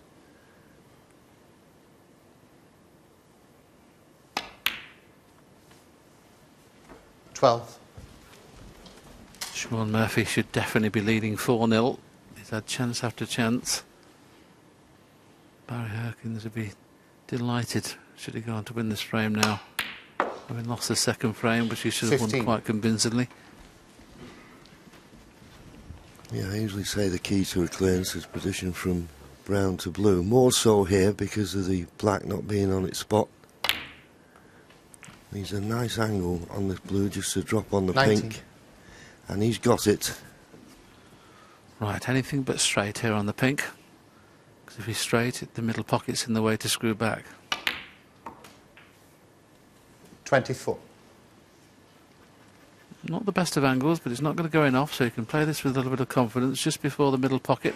A little bit of side to get closer to the black. Looks like he's running around 2 cushions. He's going to have to get this quite firm. I can't believe we've not played the screw shot off the pink. I just cannot. I just don't see the point of that shot at all. Yeah, I agree with you, Will. If he plays the screw shot, at least Settle he's going down, to have a please. chance Thank at the black.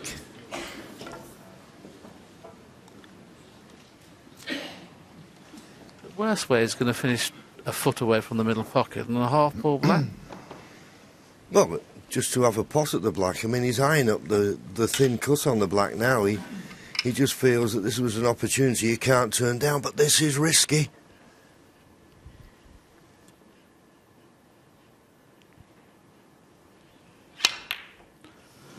Risky it was. He's played it in such a way that I think he's got a good Barry cue ball. Hawkins, 30.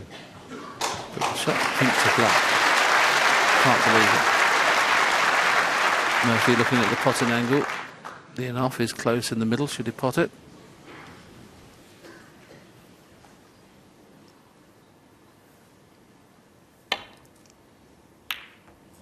Well, that will hurt, but what about the in-off, I suggested? Barry Hawkins, they both smile and laugh. Barry Hawkins knows he should have lost the frame. He's now won it and goes into the interval with a smile on his face, but still trails 3-1.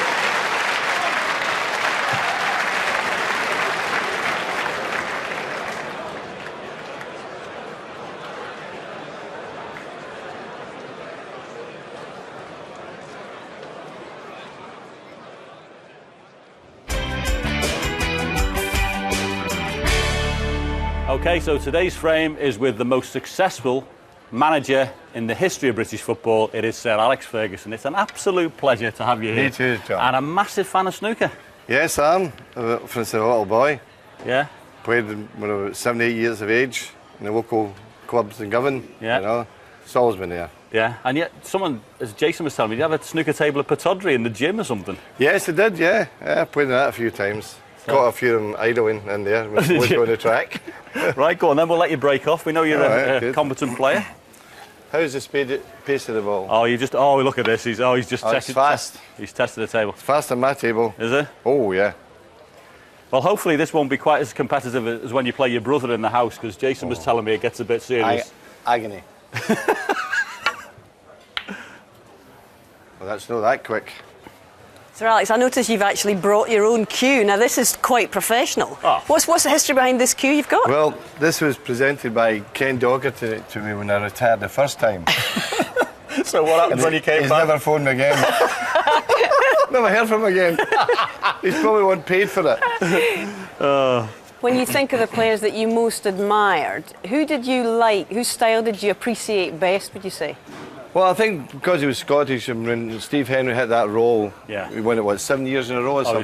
He's fantastic, phenomenal achievement. That was I think I was more interested in what Steve was doing at that time. Now, I came home on a flight a few years ago and I was with Paul Ince, and he told me, and it still rankles with him, by the way, but you used to play him competitive matches on the snooker table, didn't you? And you used to beat him as well. So I'm in the house in summer, phone goes, Ince, what are you doing? I said, no, nothing. He says, I'm coming to play. So he comes with Claire, his wife. So I said to Claire, go and have a cup of tea with Kathy. She says, no, I can't, I'm not allowed to leave. I said, what? So when she sits there, and I battered him. Honestly, I battered him. And he turns and he blames Claire. Yeah, well, honestly, it's not gone, because when I saw him, and honestly, it's still rankling. Good. You remember like Cliff Thorburn and the Welsh player? Terry Griffiths. Yeah, I mean, they took ages. Well, I played Brian Robson last week at Cheltenham. Agony. Was it? He was a week in jail. Longer than a week in jail, playing a shot. So he was taking 5 minutes for every shot. He's trying to put you on. And that was Brian Robson. Determination, concentration, every shot. And it's concentration, I think, is the most. I don't know what you think. Listen, believe you, man, I think it's one of the first things that go. It's the hardest thing to maintain, that's for sure. Has money changed the game, do you think, in football? I don't think the good players that money matters. I really don't. I don't think it matters one bit. I think winners are winners. It wouldn't matter if they're on £10 a week or £1 million a week. I strongly believe that. I think maybe from the lower levels, I think that a lot of players look upon a survival or look upon that as an earning, and it's important to them. But the really top players, I don't think it matters to them. Because of the amount of money that's coming in now, do you think that it's actually changed the way managers have to manage? Looking back at the start of your management career, would you change anything now, knowing what you know? We have to change. We have to accept change. It happens in Leeds, for instance. Sports science changed a lot in my time, and you have to embrace that. Look upon the good parts of it. You know, I always think that what I didn't want was gimmicks. I said that to the medical staff. I said it to the sports science. Don't bring me gimmicks. You know, something that's substantial, works, and improves us. That has been a big change. The change that maybe people look upon is there too much money in the game?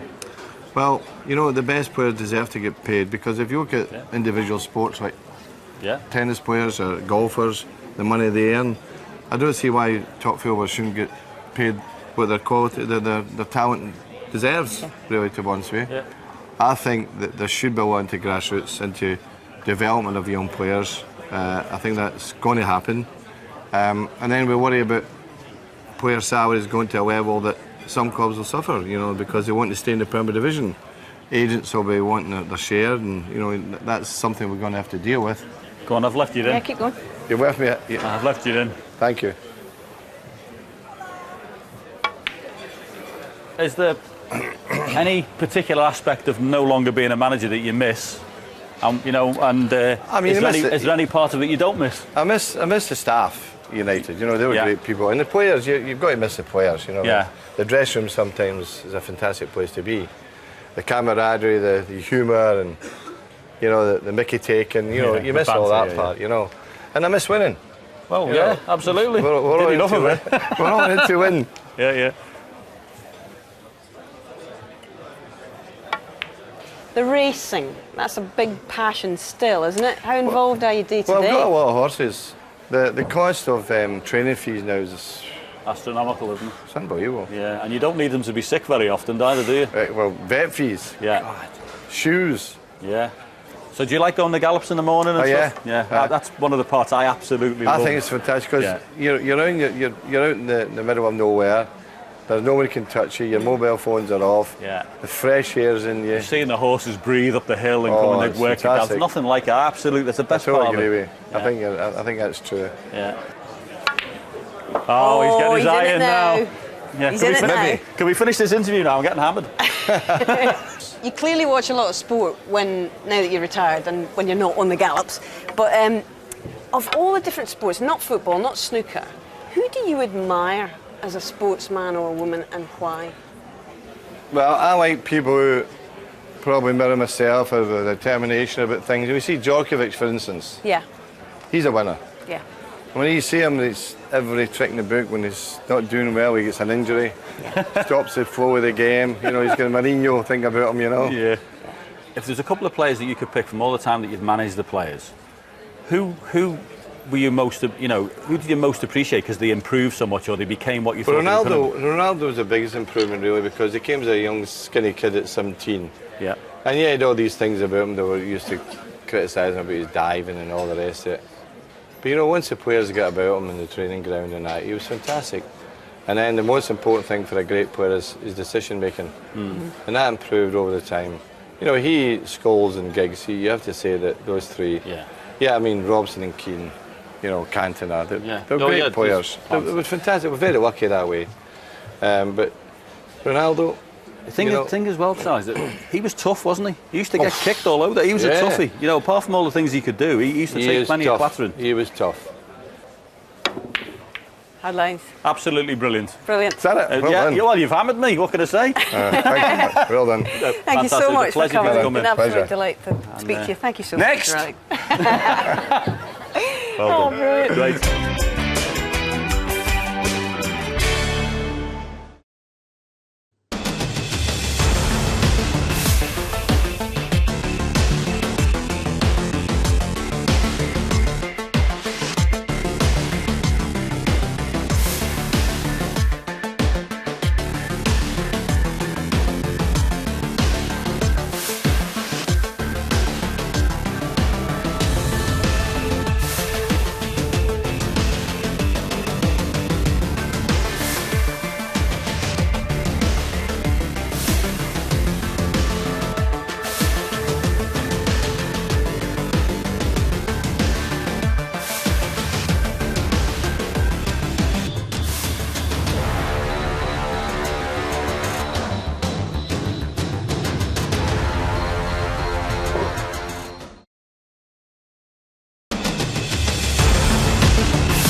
Robertson's got to be up there. He's got one of the best collections. Apart from my own as well, obviously, I think that's pretty good as well. Probably is the best break builder in the game, really, so yeah, you've got to go for the best, really, so yeah, Ronnie. Trump or Robertson, I'd have to pick one. Ding or Ronnie. Well, Higgins as well, obviously. So Ronnie as well, again, really, but it's all so close, you know. Yeah, Ronnie. Ronnie won for that one, Higgins. Selby's got to be up there, he's coming from behind and that, and Higgins is up there as well. I'd say Higgins as well. Higgins. Probably hits the ball a little bit harder than most people as well, really, so, yeah, I'd say Trumpy. It's got a lot of cue power. I'm pretty comfortable with the rest, so I'd say myself. Higgins. Been so many matches over the years where he's won from being miles behind and close matches and cleared up when he needs to clear up, and yeah, definitely Higgins is up there. Higgins again, really. He wins so many frames from behind, and they're so important in frames because they kill all your opponents. Getting a bit repetitive now. Higgins again, really. I mean, everybody misses balls, but he always plays the right shot. McManus. Angles McManus.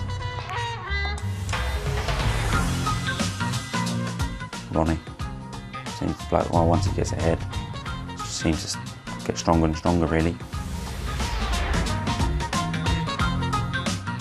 There's so many players, I think it's hard to pick one. Higgins, Selby, Robertson, Dottie's got to be up there as well. He's really light and never gives up.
Stumbled across this last year, so I thought, I've always stayed in a hotel, so I thought I'll give it a go and see how it is, and then when we turned up and we saw where it was, I thought, oh, it's perfect. You wouldn't know there's any snooker going on being here, you know, so to get away from it all and the hype that surrounds Sheffield when the snooker's on, it's perfect, really. I feel, for the last few months, I feel like it's been coming back. I was really fed up with the game, I think, to be honest with you, in the middle part of the season. And it wasn't just because I wasn't doing that well, it was just everything. I think I was just getting depressed before I was going away. Sometimes you just wish that you've got maybe a 9-to-5 job, go and do your work, come home and completely switch off. It's definitely something that I've thought of, but then obviously the family and friends, they give you some sticks saying what you're talking about, and it makes you realise that you are quite in a fortunate position. It's my living now, you know, that's how I earn my money. It's not I don't play so much more for the love, playing more now, I suppose, to support my family.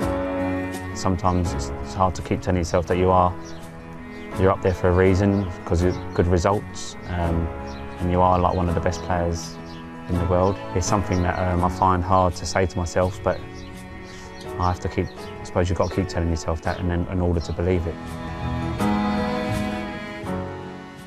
The hunger to pick up a trophy again is definitely there, and to get to like the one table set up here and things like that, that's what you play for, really. Everyone's here to win it, so I mean that'd be an unbelievable tournament if I can go all the way and lift the trophy, because that's what every player dreams of doing. If I was to do that, then yeah, I'd die a very, very happy man, yeah.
Thank you, ladies and gentlemen. Frame 5. Barry Hawkins to break.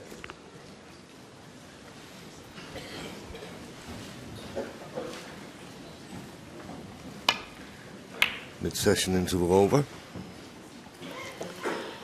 Another 4 frames to be played in this session. And still can't find that baulk cushion. Just coming up to 1 hour, 40 minutes. It's been very exciting. And the finish of that 4th frame just, well, gave Barry his 1st frame on the scoreboard, but as I say, poor break off. And he may be punished for it now. Good pot from Sean.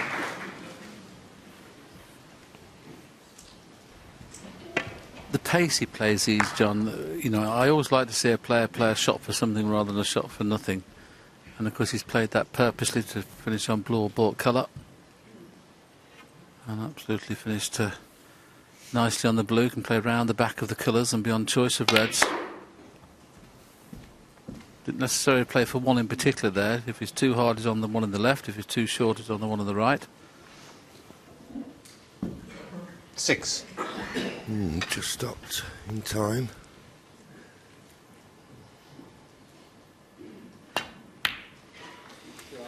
Nice clean pot.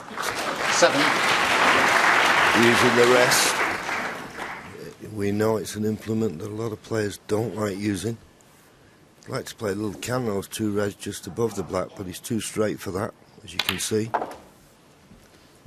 So playing for the 1 red that's in between the 2 reds and the main cluster. 14. And a chance here in potting this red. I always feel if you play this too hard, you can lose the cue ball. So just stun into them, bring a few reds out. That's the 15. way he played it. And I think this time he's got enough angle on the black to maybe disturb those 2 reds just above it. Definitely noticeable that Steve Davis was talking in the studio about how much slower it appears to be. Barry Hawkins' first break off there left that red on, and Sean, when he played that last shot, didn't seem to come off the cushion very much. 22. This was the break off, and you can see the white who eventually finishes very, very short. 23.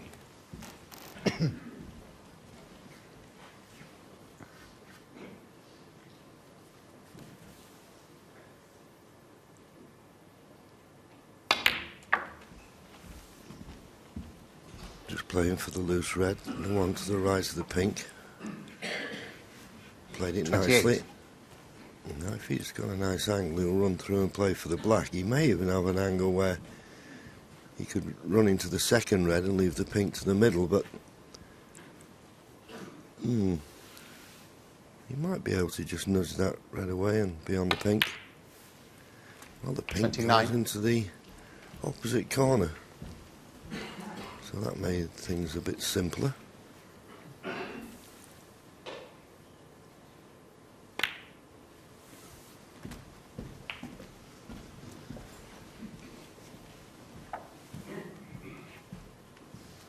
$35.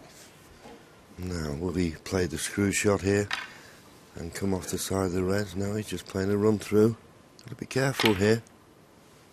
Just managed to use the reds. 36. And now he's got a nice position just to play a little cannon on that red just above the black. He's looking for a half ball contact.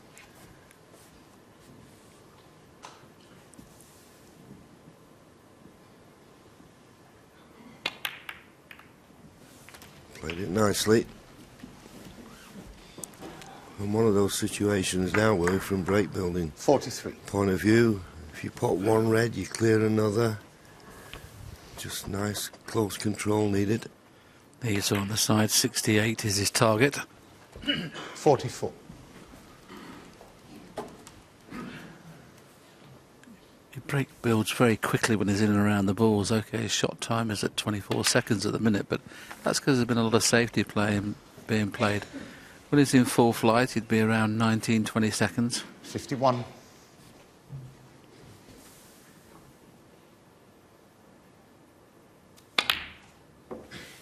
52. Made that look so easy. And perfect angle on the black, and he's one loose red to play for.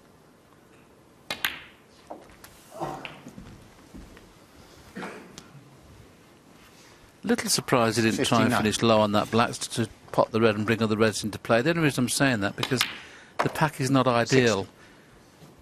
He could spring off the side of this pack and go virtually past the blue spot. So he's a pretty foolish kiss on this red that's just above the black. See how the white sprung off? It was always going to happen that if he didn't get the good contact. So for me, the previous 67. shot was not his best. Yeah, could have done with hitting that red just a little bit forward, but I see what you're saying. If he'd have left himself low on that previous red, then he could have potted it and nudged all the reds into play. This is a tough red he's taking on here, but it's only the red for the frame. That's the frame winner. Great 68. Puts him 68 points in front, 67 remaining. And if he knocks the black in, 2 snookers will be needed.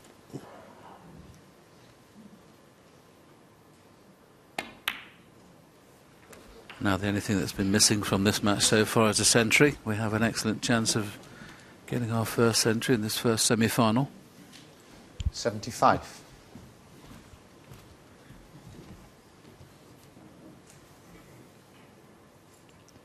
He's already had 6 centuries in this tournament. 76. And 67 been made, John. Do you see the target of 83 going? I fancy 83 being beaten. Yeah, it could be a record-breaking year. But he needed a better cannon than that. May possibly, because the frame's well and truly won, may possibly be able to double this red to the right middle. Get in! And it did. 84. It did.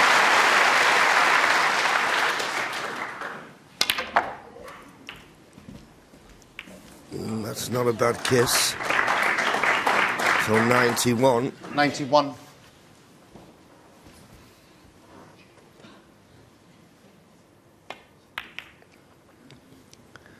'92.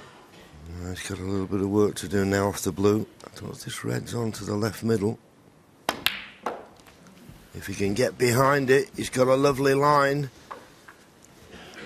They always look easier than they are, these, but he can. 97. He's got a nice angle just to drop it in and let gravity take over.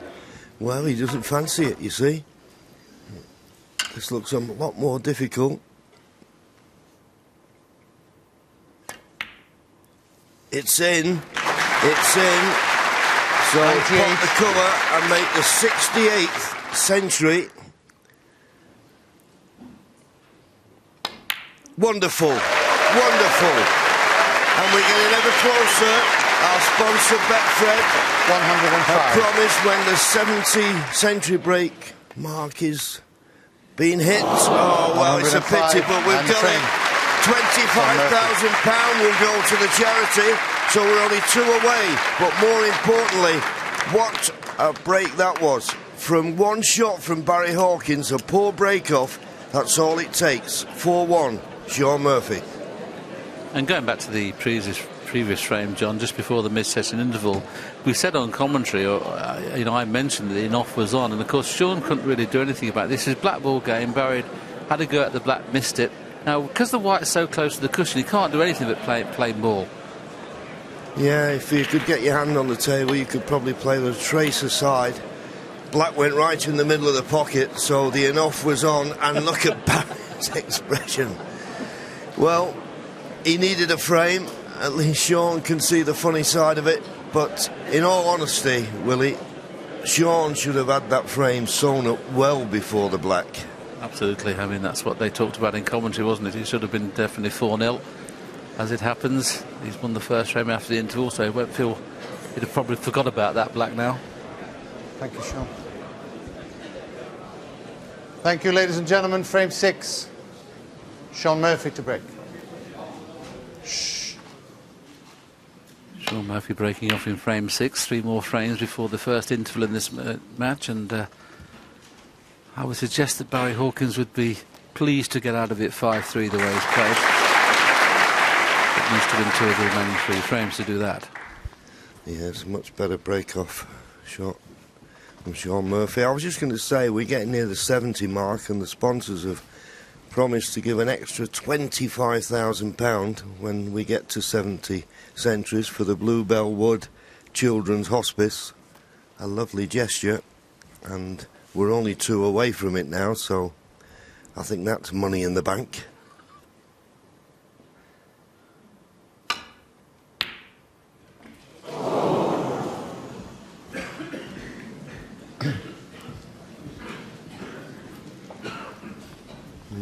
It was close, this.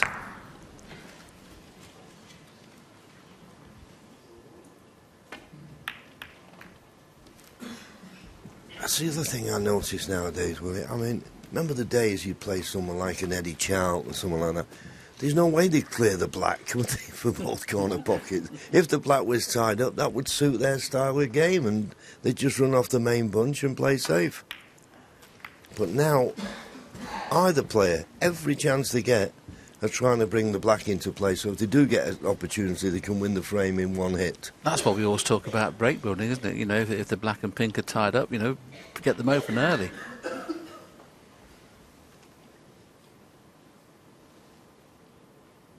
That's been the only thing that's been poor, really, in this session.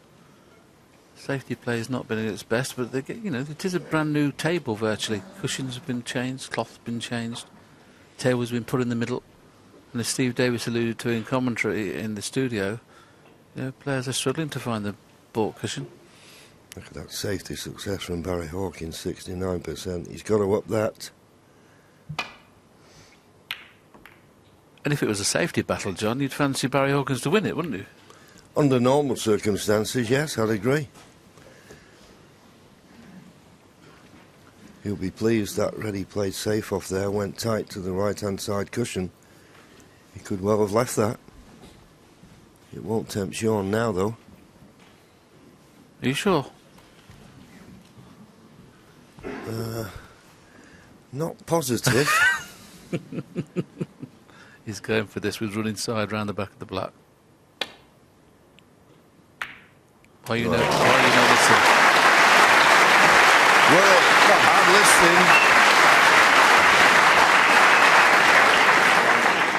listening. You couldn't hit a ball sweeter than that, could you? Couldn't play it if it wasn't tight on the cushion, though. Brilliant shot.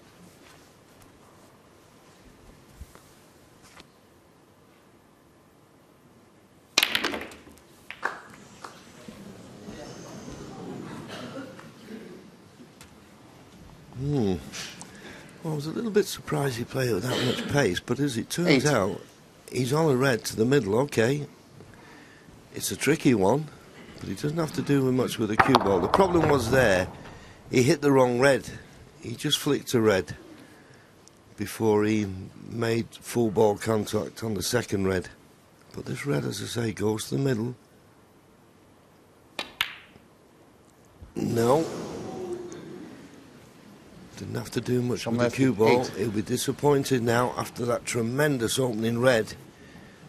He didn't make a better fist of that possibility to accumulate a lot of points. Well, Barry's not looked at the double on the left-hand side cushion. That red, he could play for the black and leave the white in a similar position to what he's now. There's nothing on. So there's a little bit of value in playing the double here, but he's not even looked at it.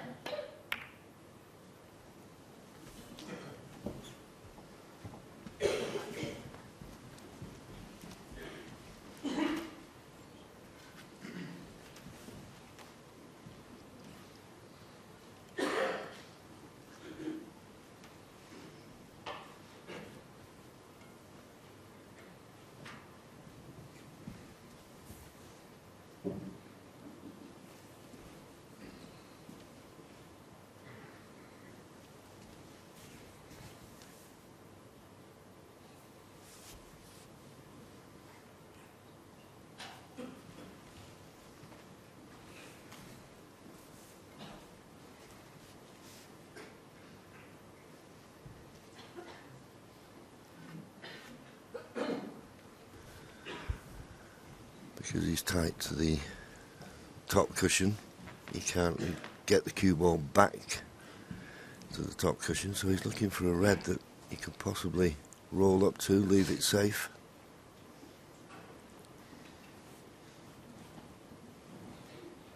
From an opponent's point of view, Willie, if you don't leave him a safety shot, you're tempting him to going for a pot, and the way he pots, it's scary.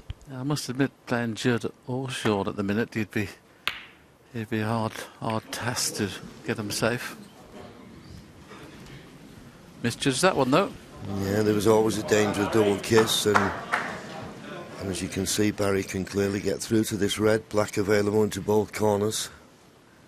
Normally you'd think decent chance, but he's got to prove to us yet that he's at the top of his game.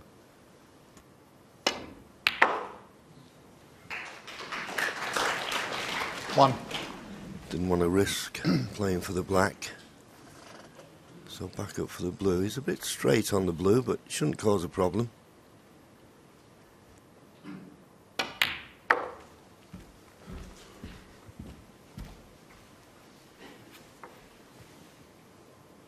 Six.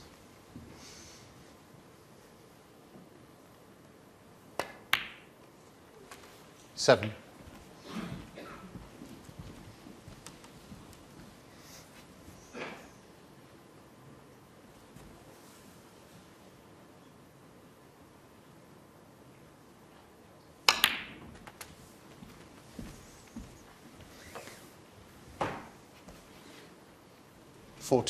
Just can't get that inch perfect position, which makes it so much easier.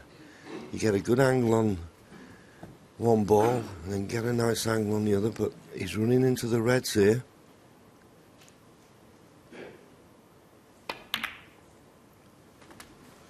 But he judged it nicely. Well played.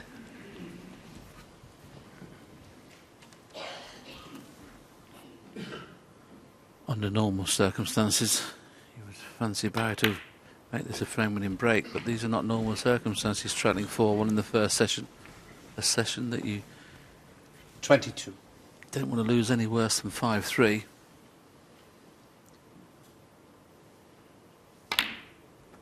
The great Stephen Hendry always said he used to play each session as like a mini session of 4 frames. You try and win them 3-1, it's highly unlikely you're going to win 4-0, and then the same in the next session. The possibility is 6-2, of course, if you're thinking that way. But when you're behind 4-1, you'd just be thinking, please let me get out of this session 5-3 behind. A chance to make it 4-2, where the balls are 31. at the moment.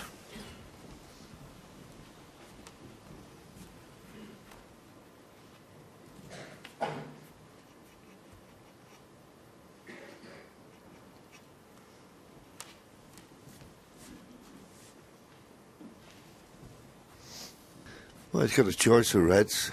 Obviously, he's got the red that's adjacent to the left middle.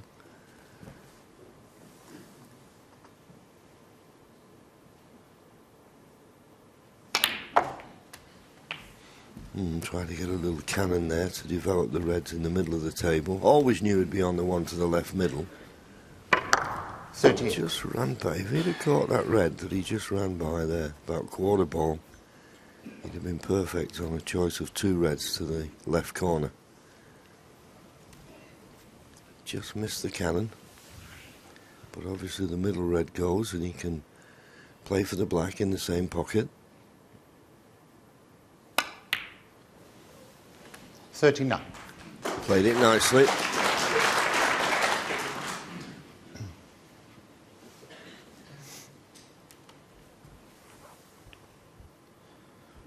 Got to make sure he finishes high on this next red.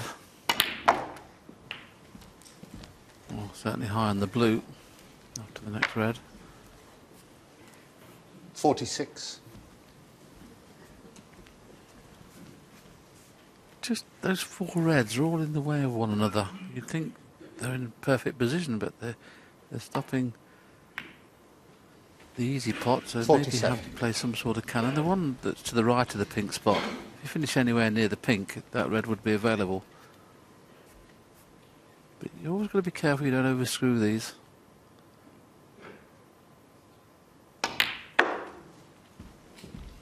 Very nearly did, but played the little cannon. That's a good shot. That opens every red now after this. 52.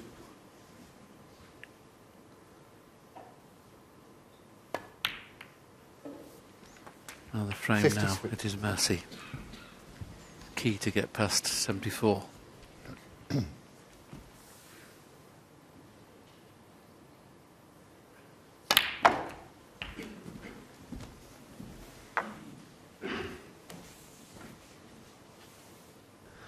Red colour red. That's all that's required.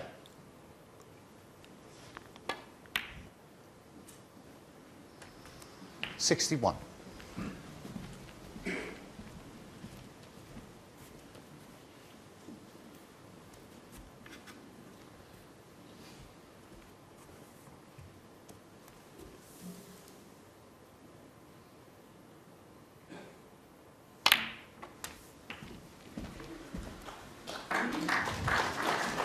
How careless is that? 68. You just can't believe what he's seeing, really, can you? He's 60 points in front. Well, he's having a problem with his bow tie. It's come undone. I just wonder whether, because if he flicked his bow tie just before he played the red, so whether he was worried about it coming undone as he was playing the shot. Suits you, sir. But he won't be happy. Well done, Jan. It's not easy to do that with wearing gloves. But boy, has he missed a chance here. OK, he's still got the pot on the red and I think he'll go. But he only needed one more red to go 61 ahead with 59 remaining. To snooker himself on the 2 reds in the middle of the table. Well, it's forcing him into this missable pot now. Surely he'll take it on. It's a frame winner.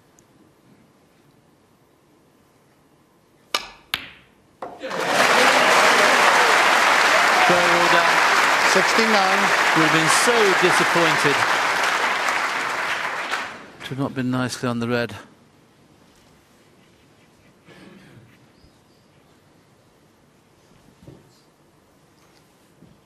Yellow on in the middle, brown on in the top corner. Which one of the two will he play? Doesn't look like either. Very nice break for 69. 69. And obviously Brian Snookers replaced the gap to 4-2.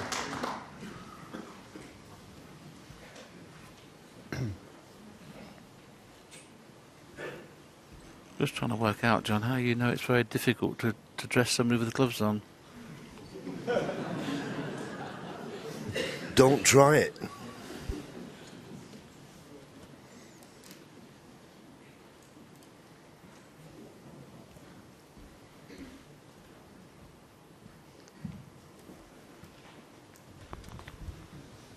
So he's got to hit this red, otherwise he'll probably concede.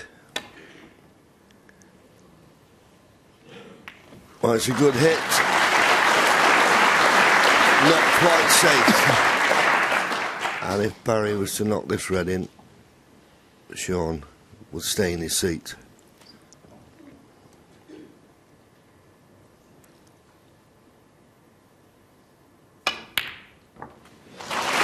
Good pot. To make him feel better, making a contribution that got him in and winning the frame in one visit. Or getting to the snooker's required stage, which in effect was winning the frame, so a bit better now from Barry. He's settled in, he's got a foothold in the match, you feel? 7. It's already had breaks of 63 and 69, but it was only good enough to win the one frame so far. And in the frame he won, it was only a high break of 30. But that won't worry him missing that black. He's doing the hard work with a break of 69 early in the frame. Sean remains in his seat. Barry Hawkins has closed the gap to 2, but still trails by 4 frames to 2.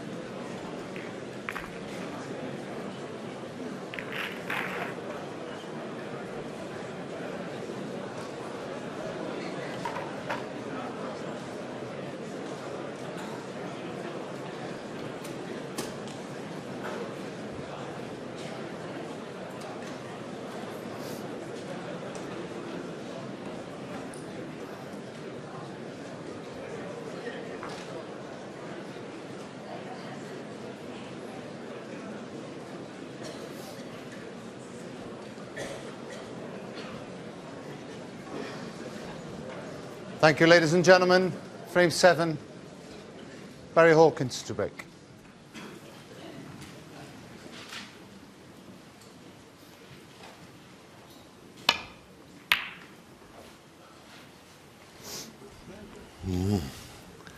But once again, his reaction in the break-off, he's got it much too thick, that end red. The last time he broke off, that was all the only shot he got, and you can see his reaction. He knew he'd caught it too full. It was the only shot he had last time he broke off. He actually hit the wrong red, John, on his break-off. It was an excellent long shot from Shaw. He's played the last red and hit the second last red. Yeah, maybe just put a little bit too much side on. You play these shots with right-hand side, but this pot, once again, clean as a whistle, but you can't keep giving these chances to a potter like Sean Murphy. You're just asking for trouble. 8. I think our director's willing a 147 on John. He keeps putting those red blacks up, doesn't he?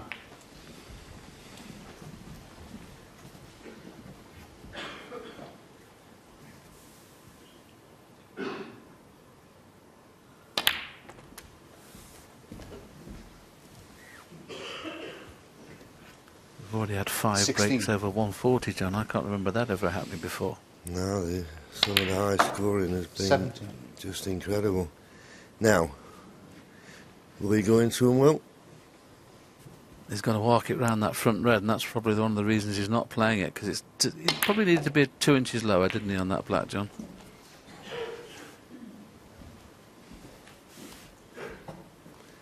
Chances are he won't be playing for the black now. He's got a red to the right corner, but that's awkward. The one to the left middle, unmissable.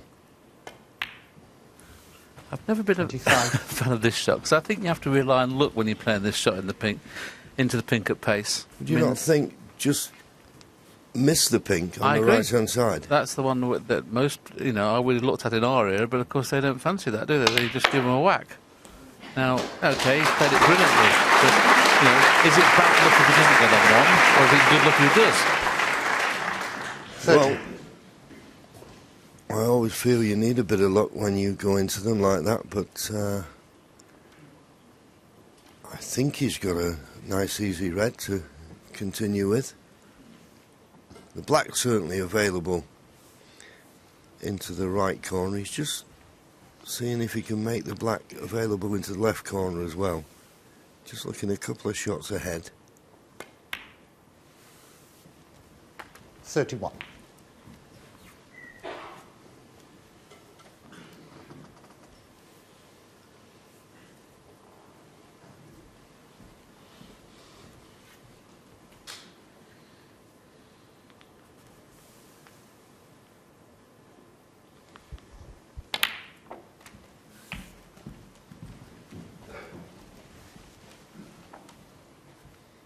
$38.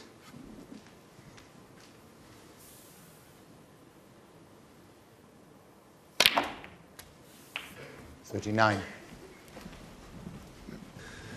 That was what he was giving that lots of thought for, because he just couldn't get the right angle on the black, so he needs to judge the cannon here nicely.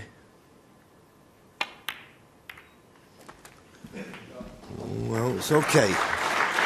He didn't actually hit the red he intended 46. to full.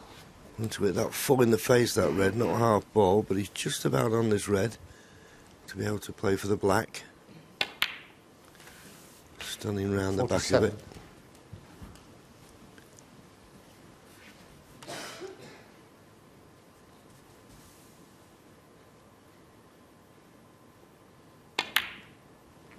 But it is amazing though, Willie, isn't it, that the last time Barry Hawkins broke off, Sean knocked in the long red, 54. Made a break of 105.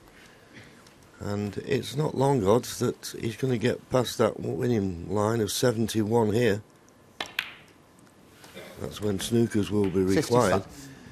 So it could be 2 frames where all he's done is break off. It's the fine line between success and failure at this level. And also, he's going to have to find a different way of breaking off if he keeps leaving one on. Obviously, the table plays different to the semi-final tables, to the quarter-final table he played on last night. I mean, he broke off brilliantly most frames last night.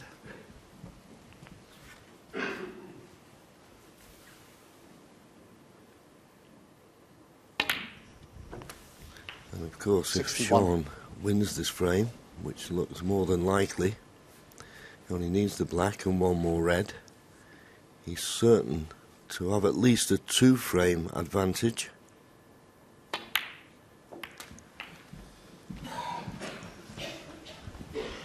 At the end of the session there, you see, 68 ahead, 75 remaining. Pot this 68. red, goes 69 in front, with only 67 remaining. And it's all come off a poor break-off.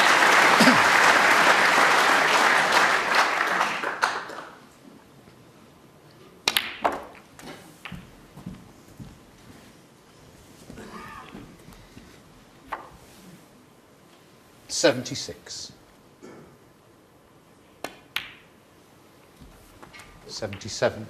He looks so dangerous, doesn't he, when he gets the balls in open play like this. So 8 blacks, 2 blues. Going to be 9 blacks, 2 blues in a minute. So could we have another break above 140?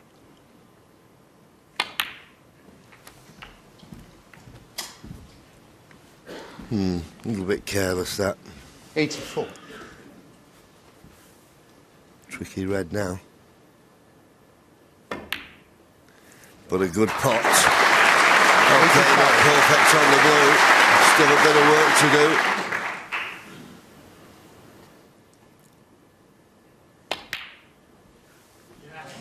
Nicely knocked in.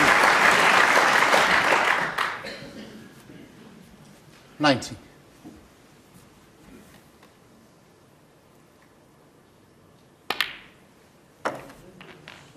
91.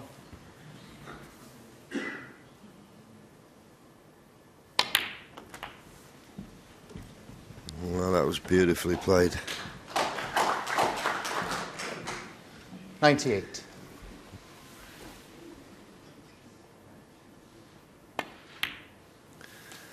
Last time Barry Hawkins broke off, it was a poor one. Sean Murphy knocked in the long red and got 105.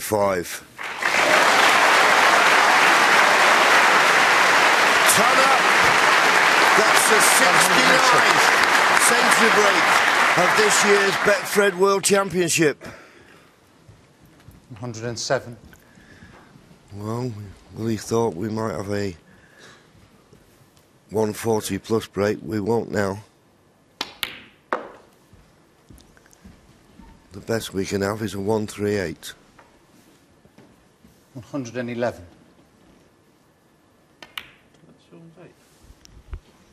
113. This is Sean's 8th century. 160. And Neil Robertson made 11, John, up until the quarter-final and got beaten with 3 breaks above 140. But there's still plenty of break builders left. That's why I think the 83 will disappear this year.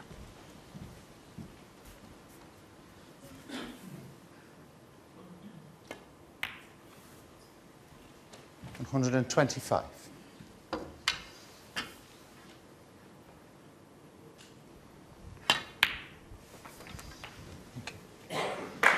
131.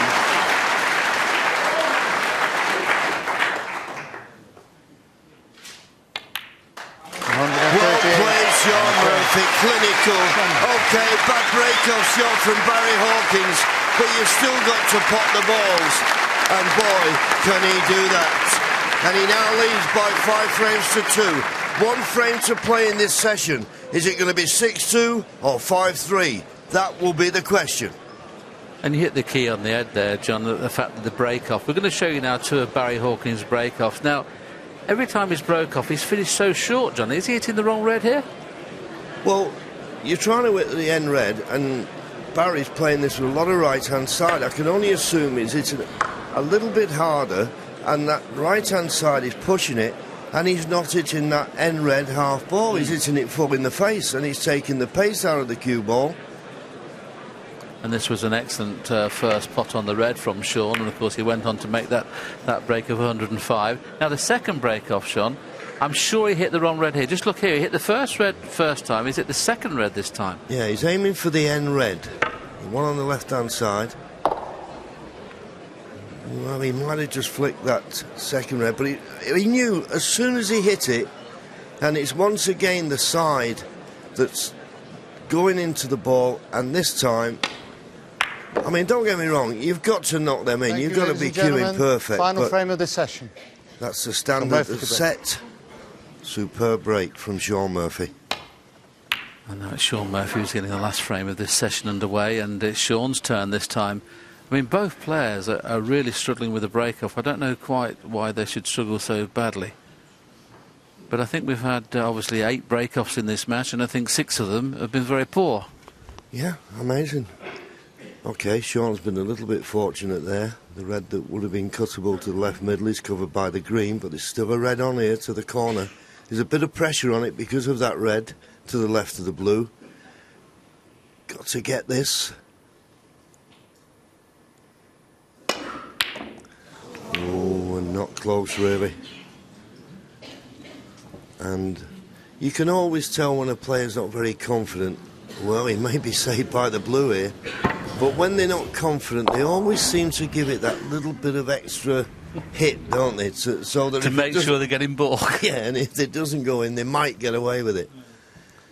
And it's turned out that he'll be happy to have seen the blue cover that red to the middle. He's only got 1 in 7 of his long pots he's gone for, so that's very unlike Barry Hawkins. Though all the viewers here watching this game live, and of course the viewers watching on television, would have watched the match last night between Hawkins and Robertson, and trust me, he didn't miss many of those at all in the whole match. It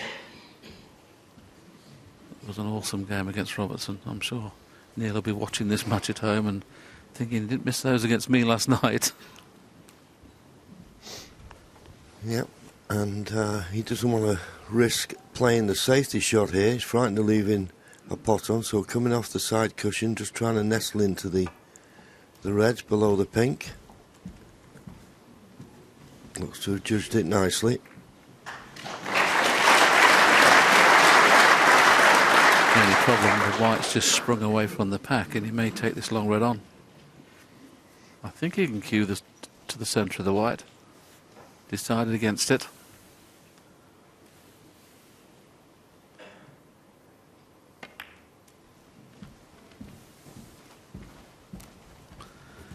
It's a bigger frame for Barry Hawkins this than Sean, who's done his work this afternoon. Barry Hawkins is somehow going to have to dig deep and win this frame. Can't afford to lose any session 6-2.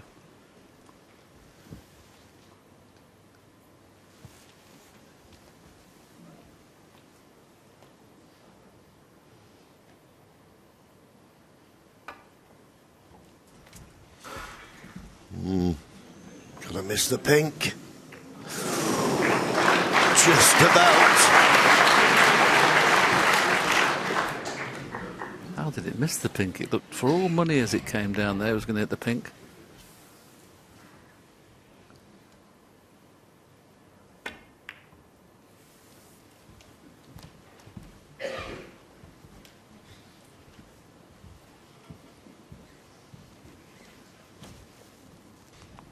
Well, a couple of times Barry has refused the option of trying to get back into baulk because he's concerned about that red in the middle of the table. I think he'll have to try and get back to baulk this time.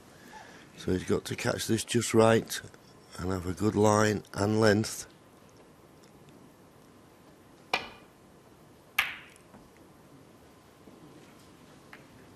If it misses the brown, it'll be good. It's very good.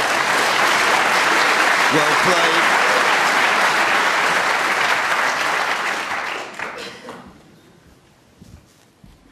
The red to this right corner is covered. Well, at least the one in the open. The one near the cushion, he might just be able to get through to, because he's just having a look if he drops it in, can he get to the black? But these are tough, just off the cushion.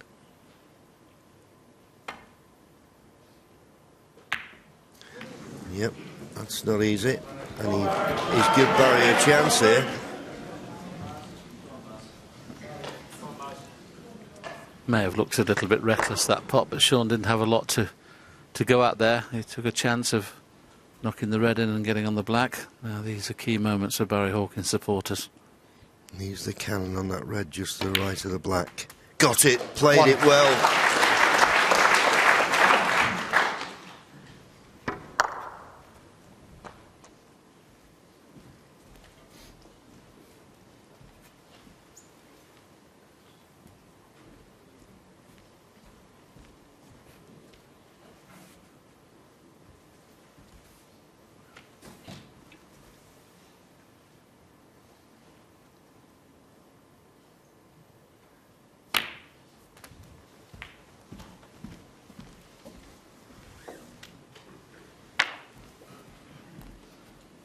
Eight.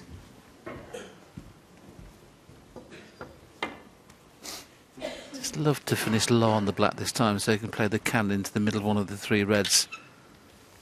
Doesn't want to finish straight on this black. This is what you're always looking for. You're in the balls, you know, to make every shot a frame winner. That's the key. Nine. I think it's finished a little bit too straight this time. You'd have to force the cannon if you wanted to play it. It's not natural. That's why he's not playing it. Well, that's very poor, John, isn't it? Well, he's nodding. Immediately, Jan Verhaas asked him did he want the cue ball clean, and you can see why. That's what 16. threw the cue ball wide, and he just flicked the red. He's still got a red to the right middle. That's soul destroying sometimes, isn't it? When you know that bar a kick, you can't even. It's impossible to kiss the red. Yeah.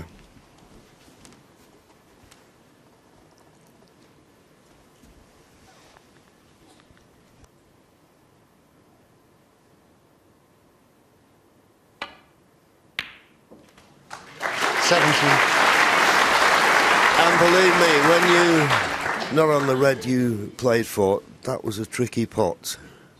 And he coped with it nicely. So still in good position now.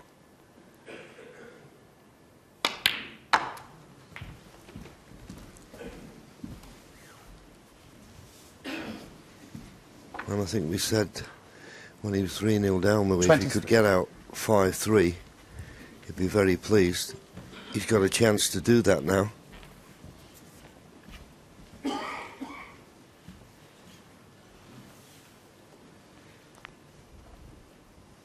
Yeah, I mean, 5-3 would certainly be a better result for Barry than it is for Sean. Because the boys in the studio were saying that he certainly should have won the fourth frame before he went in off. He was in first in the frame he lost at the sixth frame, where Barry Hawkins made 69. This is the only frame, really, where he's not been favourite to win the frame at some stage. 31.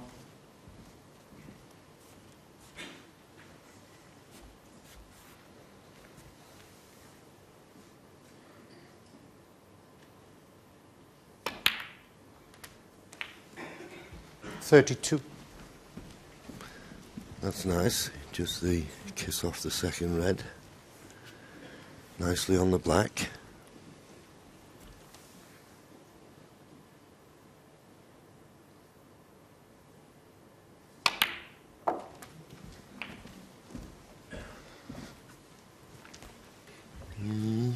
Just a little bit overhit that. He's on this red to the middle, but he'd like to have been straighter.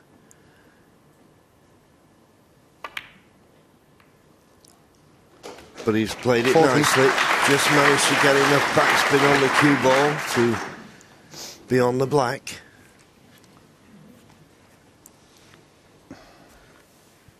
Might see him play two cushions for the red in the middle rather than risk playing a cannon here. That's what he's played. That's a shot you play so often that you're a lot more confident playing a shot like that than playing with check side into the bunch. It's a kind of a foreign shot when you've got to play check side into the bunch because you don't play it as often as you would do a stun shot. So don't blame him at all for playing for that red. 48. That's not his best, though. No, he was hoping to leave a nice angle on yellow or green, you would imagine, but he's not great on either, in all honesty. Just looking if he screws back directly, whether there's anything available into the left-hand black pocket. I suppose he could drop on the red that's 2 away from the cushion into the middle. Not this time, though, so he needs something to happen here. And it's not. 50. And that's the problem, as we say so many times, that once that cue ball starts to have to travel distances, then it can go wrong. And he just lost position when he was in and around the black spot area, went up to the balk area, as Willie said, didn't play the best positional shot, and it's now end of break.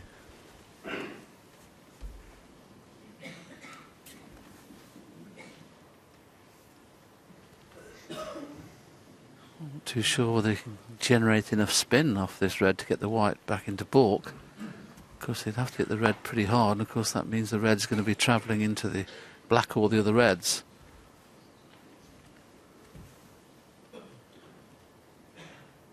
Maybe just playing a little negative safety shot, pushing the white on the side cushion. Barry Hawkins, 50. I've never seen a player do that before.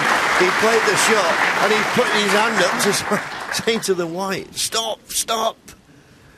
He thought he'd overhit it. Did a little body swerve as well, didn't he, with his body? I don't see the value in that shot whatsoever.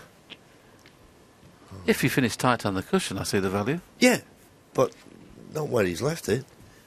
Easy return to balk for Sean. And if he gets a good cue ball, Barry could be in trouble.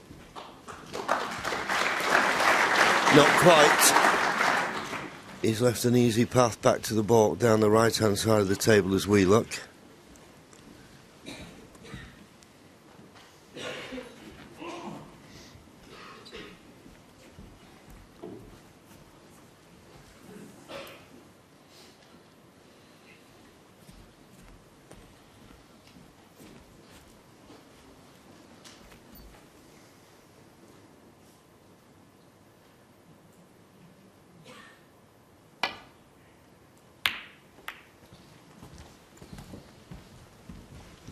Try to play the containing safety there. Not certain if there's red just below the pink will pot into the left middle, but even if it did, it'd certainly be a risky pot to take on. But he's having a look at something. If he was playing safe, you'd think he'd be looking at the red in the balk end. Well, he is now.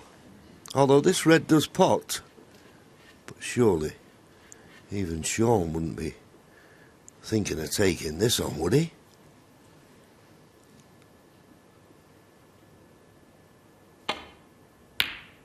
Well, it's scary. It is scary, the balls that he's potting. Is there a safe ball on the table? Doesn't look like it sometimes, but of course if he was 50 points in front, he wouldn't have been playing it. He perhaps thought 50 points behind, should I pot an unbelievable ball there? I've got a chance of getting back into the frame, but he's going to have to play a deep screw on the brown if he wants to, or even the green into the top pocket. Yeah, the problem is with the brown, you've got to play with so much pace, you've got to be so accurate. That's the problem. Oh, well. Well, there's another good run of the ball. The red he played for, the brown has somehow knocked it safe. You can't get your breath sometimes.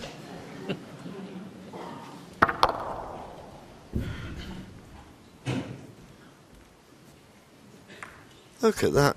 The red was there ready for, or a chance for Barry to pot, and if he'd have potted it and got on the black, you could see him winning the frame. And the brown knocked it out of the way.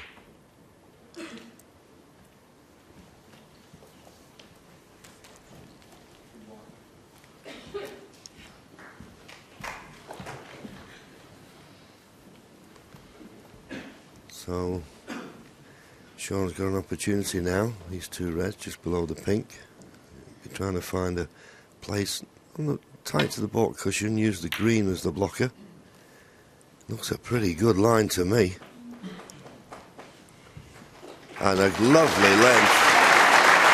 Beautiful. Okay, he had a bit of luck. But he's made the most of it there.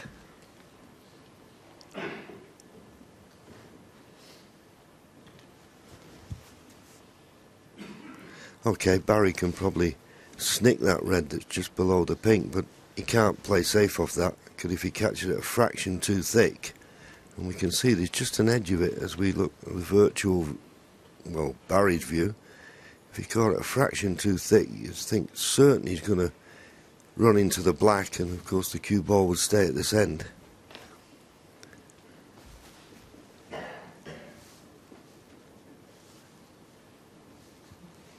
There you go, looking right down the line. The edge is sticking out, but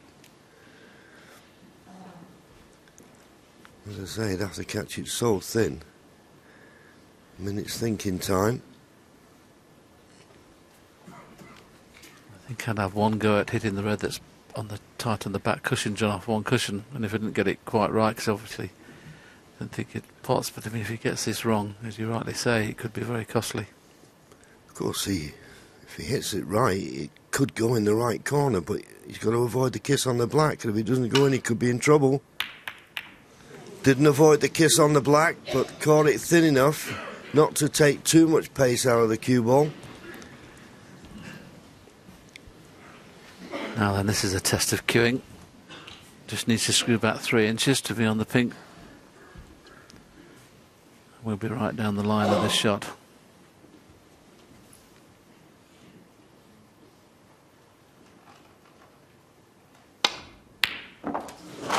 He's just unbelievable at long pots at the moment. He really is. He cues those to perfection, virtually 9 out of 10.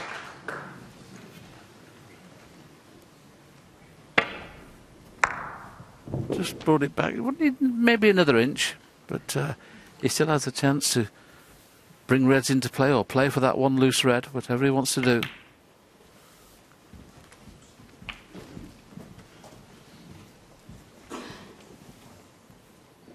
Seven.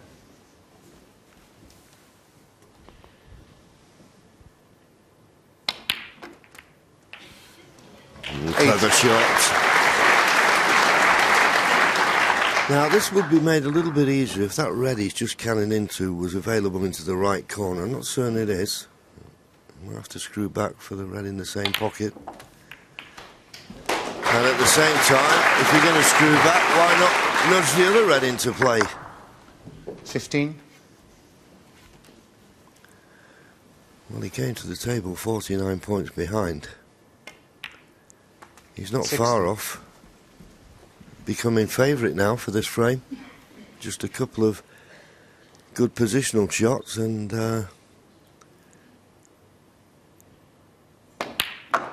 Barry Hawkins may not get out of his seat. Perfect angle on the red to get a perfect angle on the black. 23. To play the little cannon.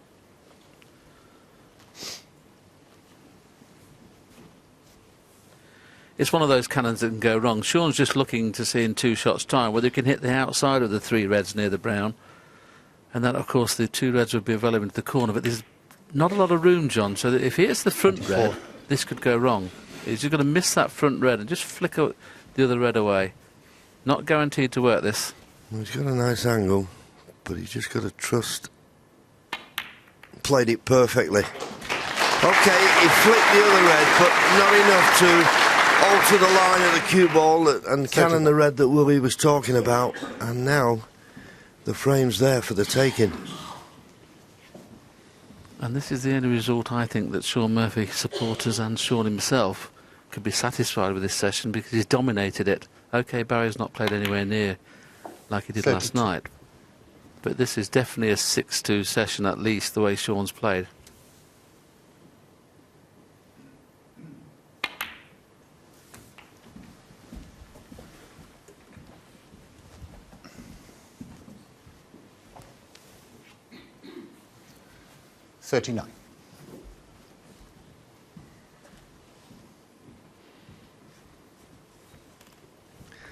Just having a look whether that red just below the brown is available. It looked as though it was when we had a brief glimpse from behind the pocket a few shots ago. Yes, and you'd think of the last red, he'd like to possibly pot the brown with the last red if he could, to get the brown back up to make the blue easier as well. He's not come perfect on this black.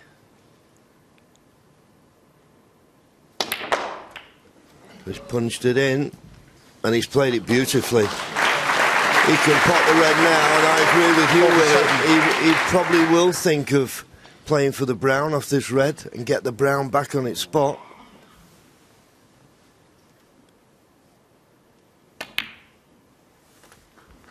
.48. How's the angle on the brown?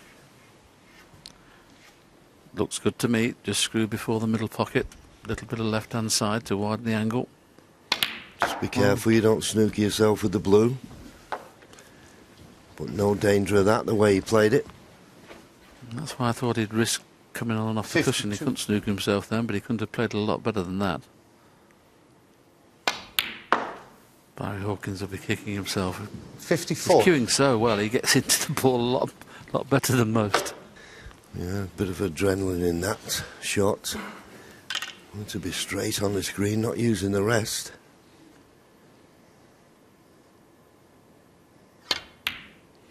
But he's very good with the rest, and now just needing brown and blue for the frame. Already had breaks of 92, 105, 138. But this break will probably 61. give him the most pleasure, because he was 50 points behind when he came to the table.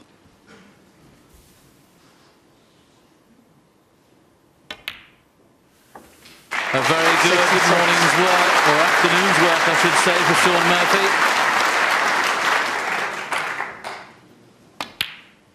Wonderful break 72. building.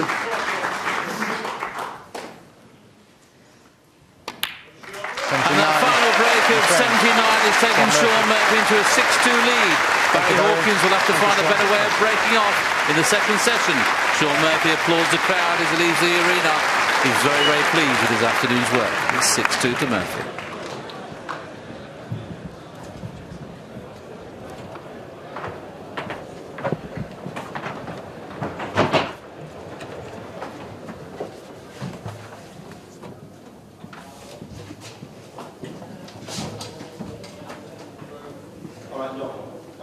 Oh, yeah, you're doing all right. No, it's definitely no this year.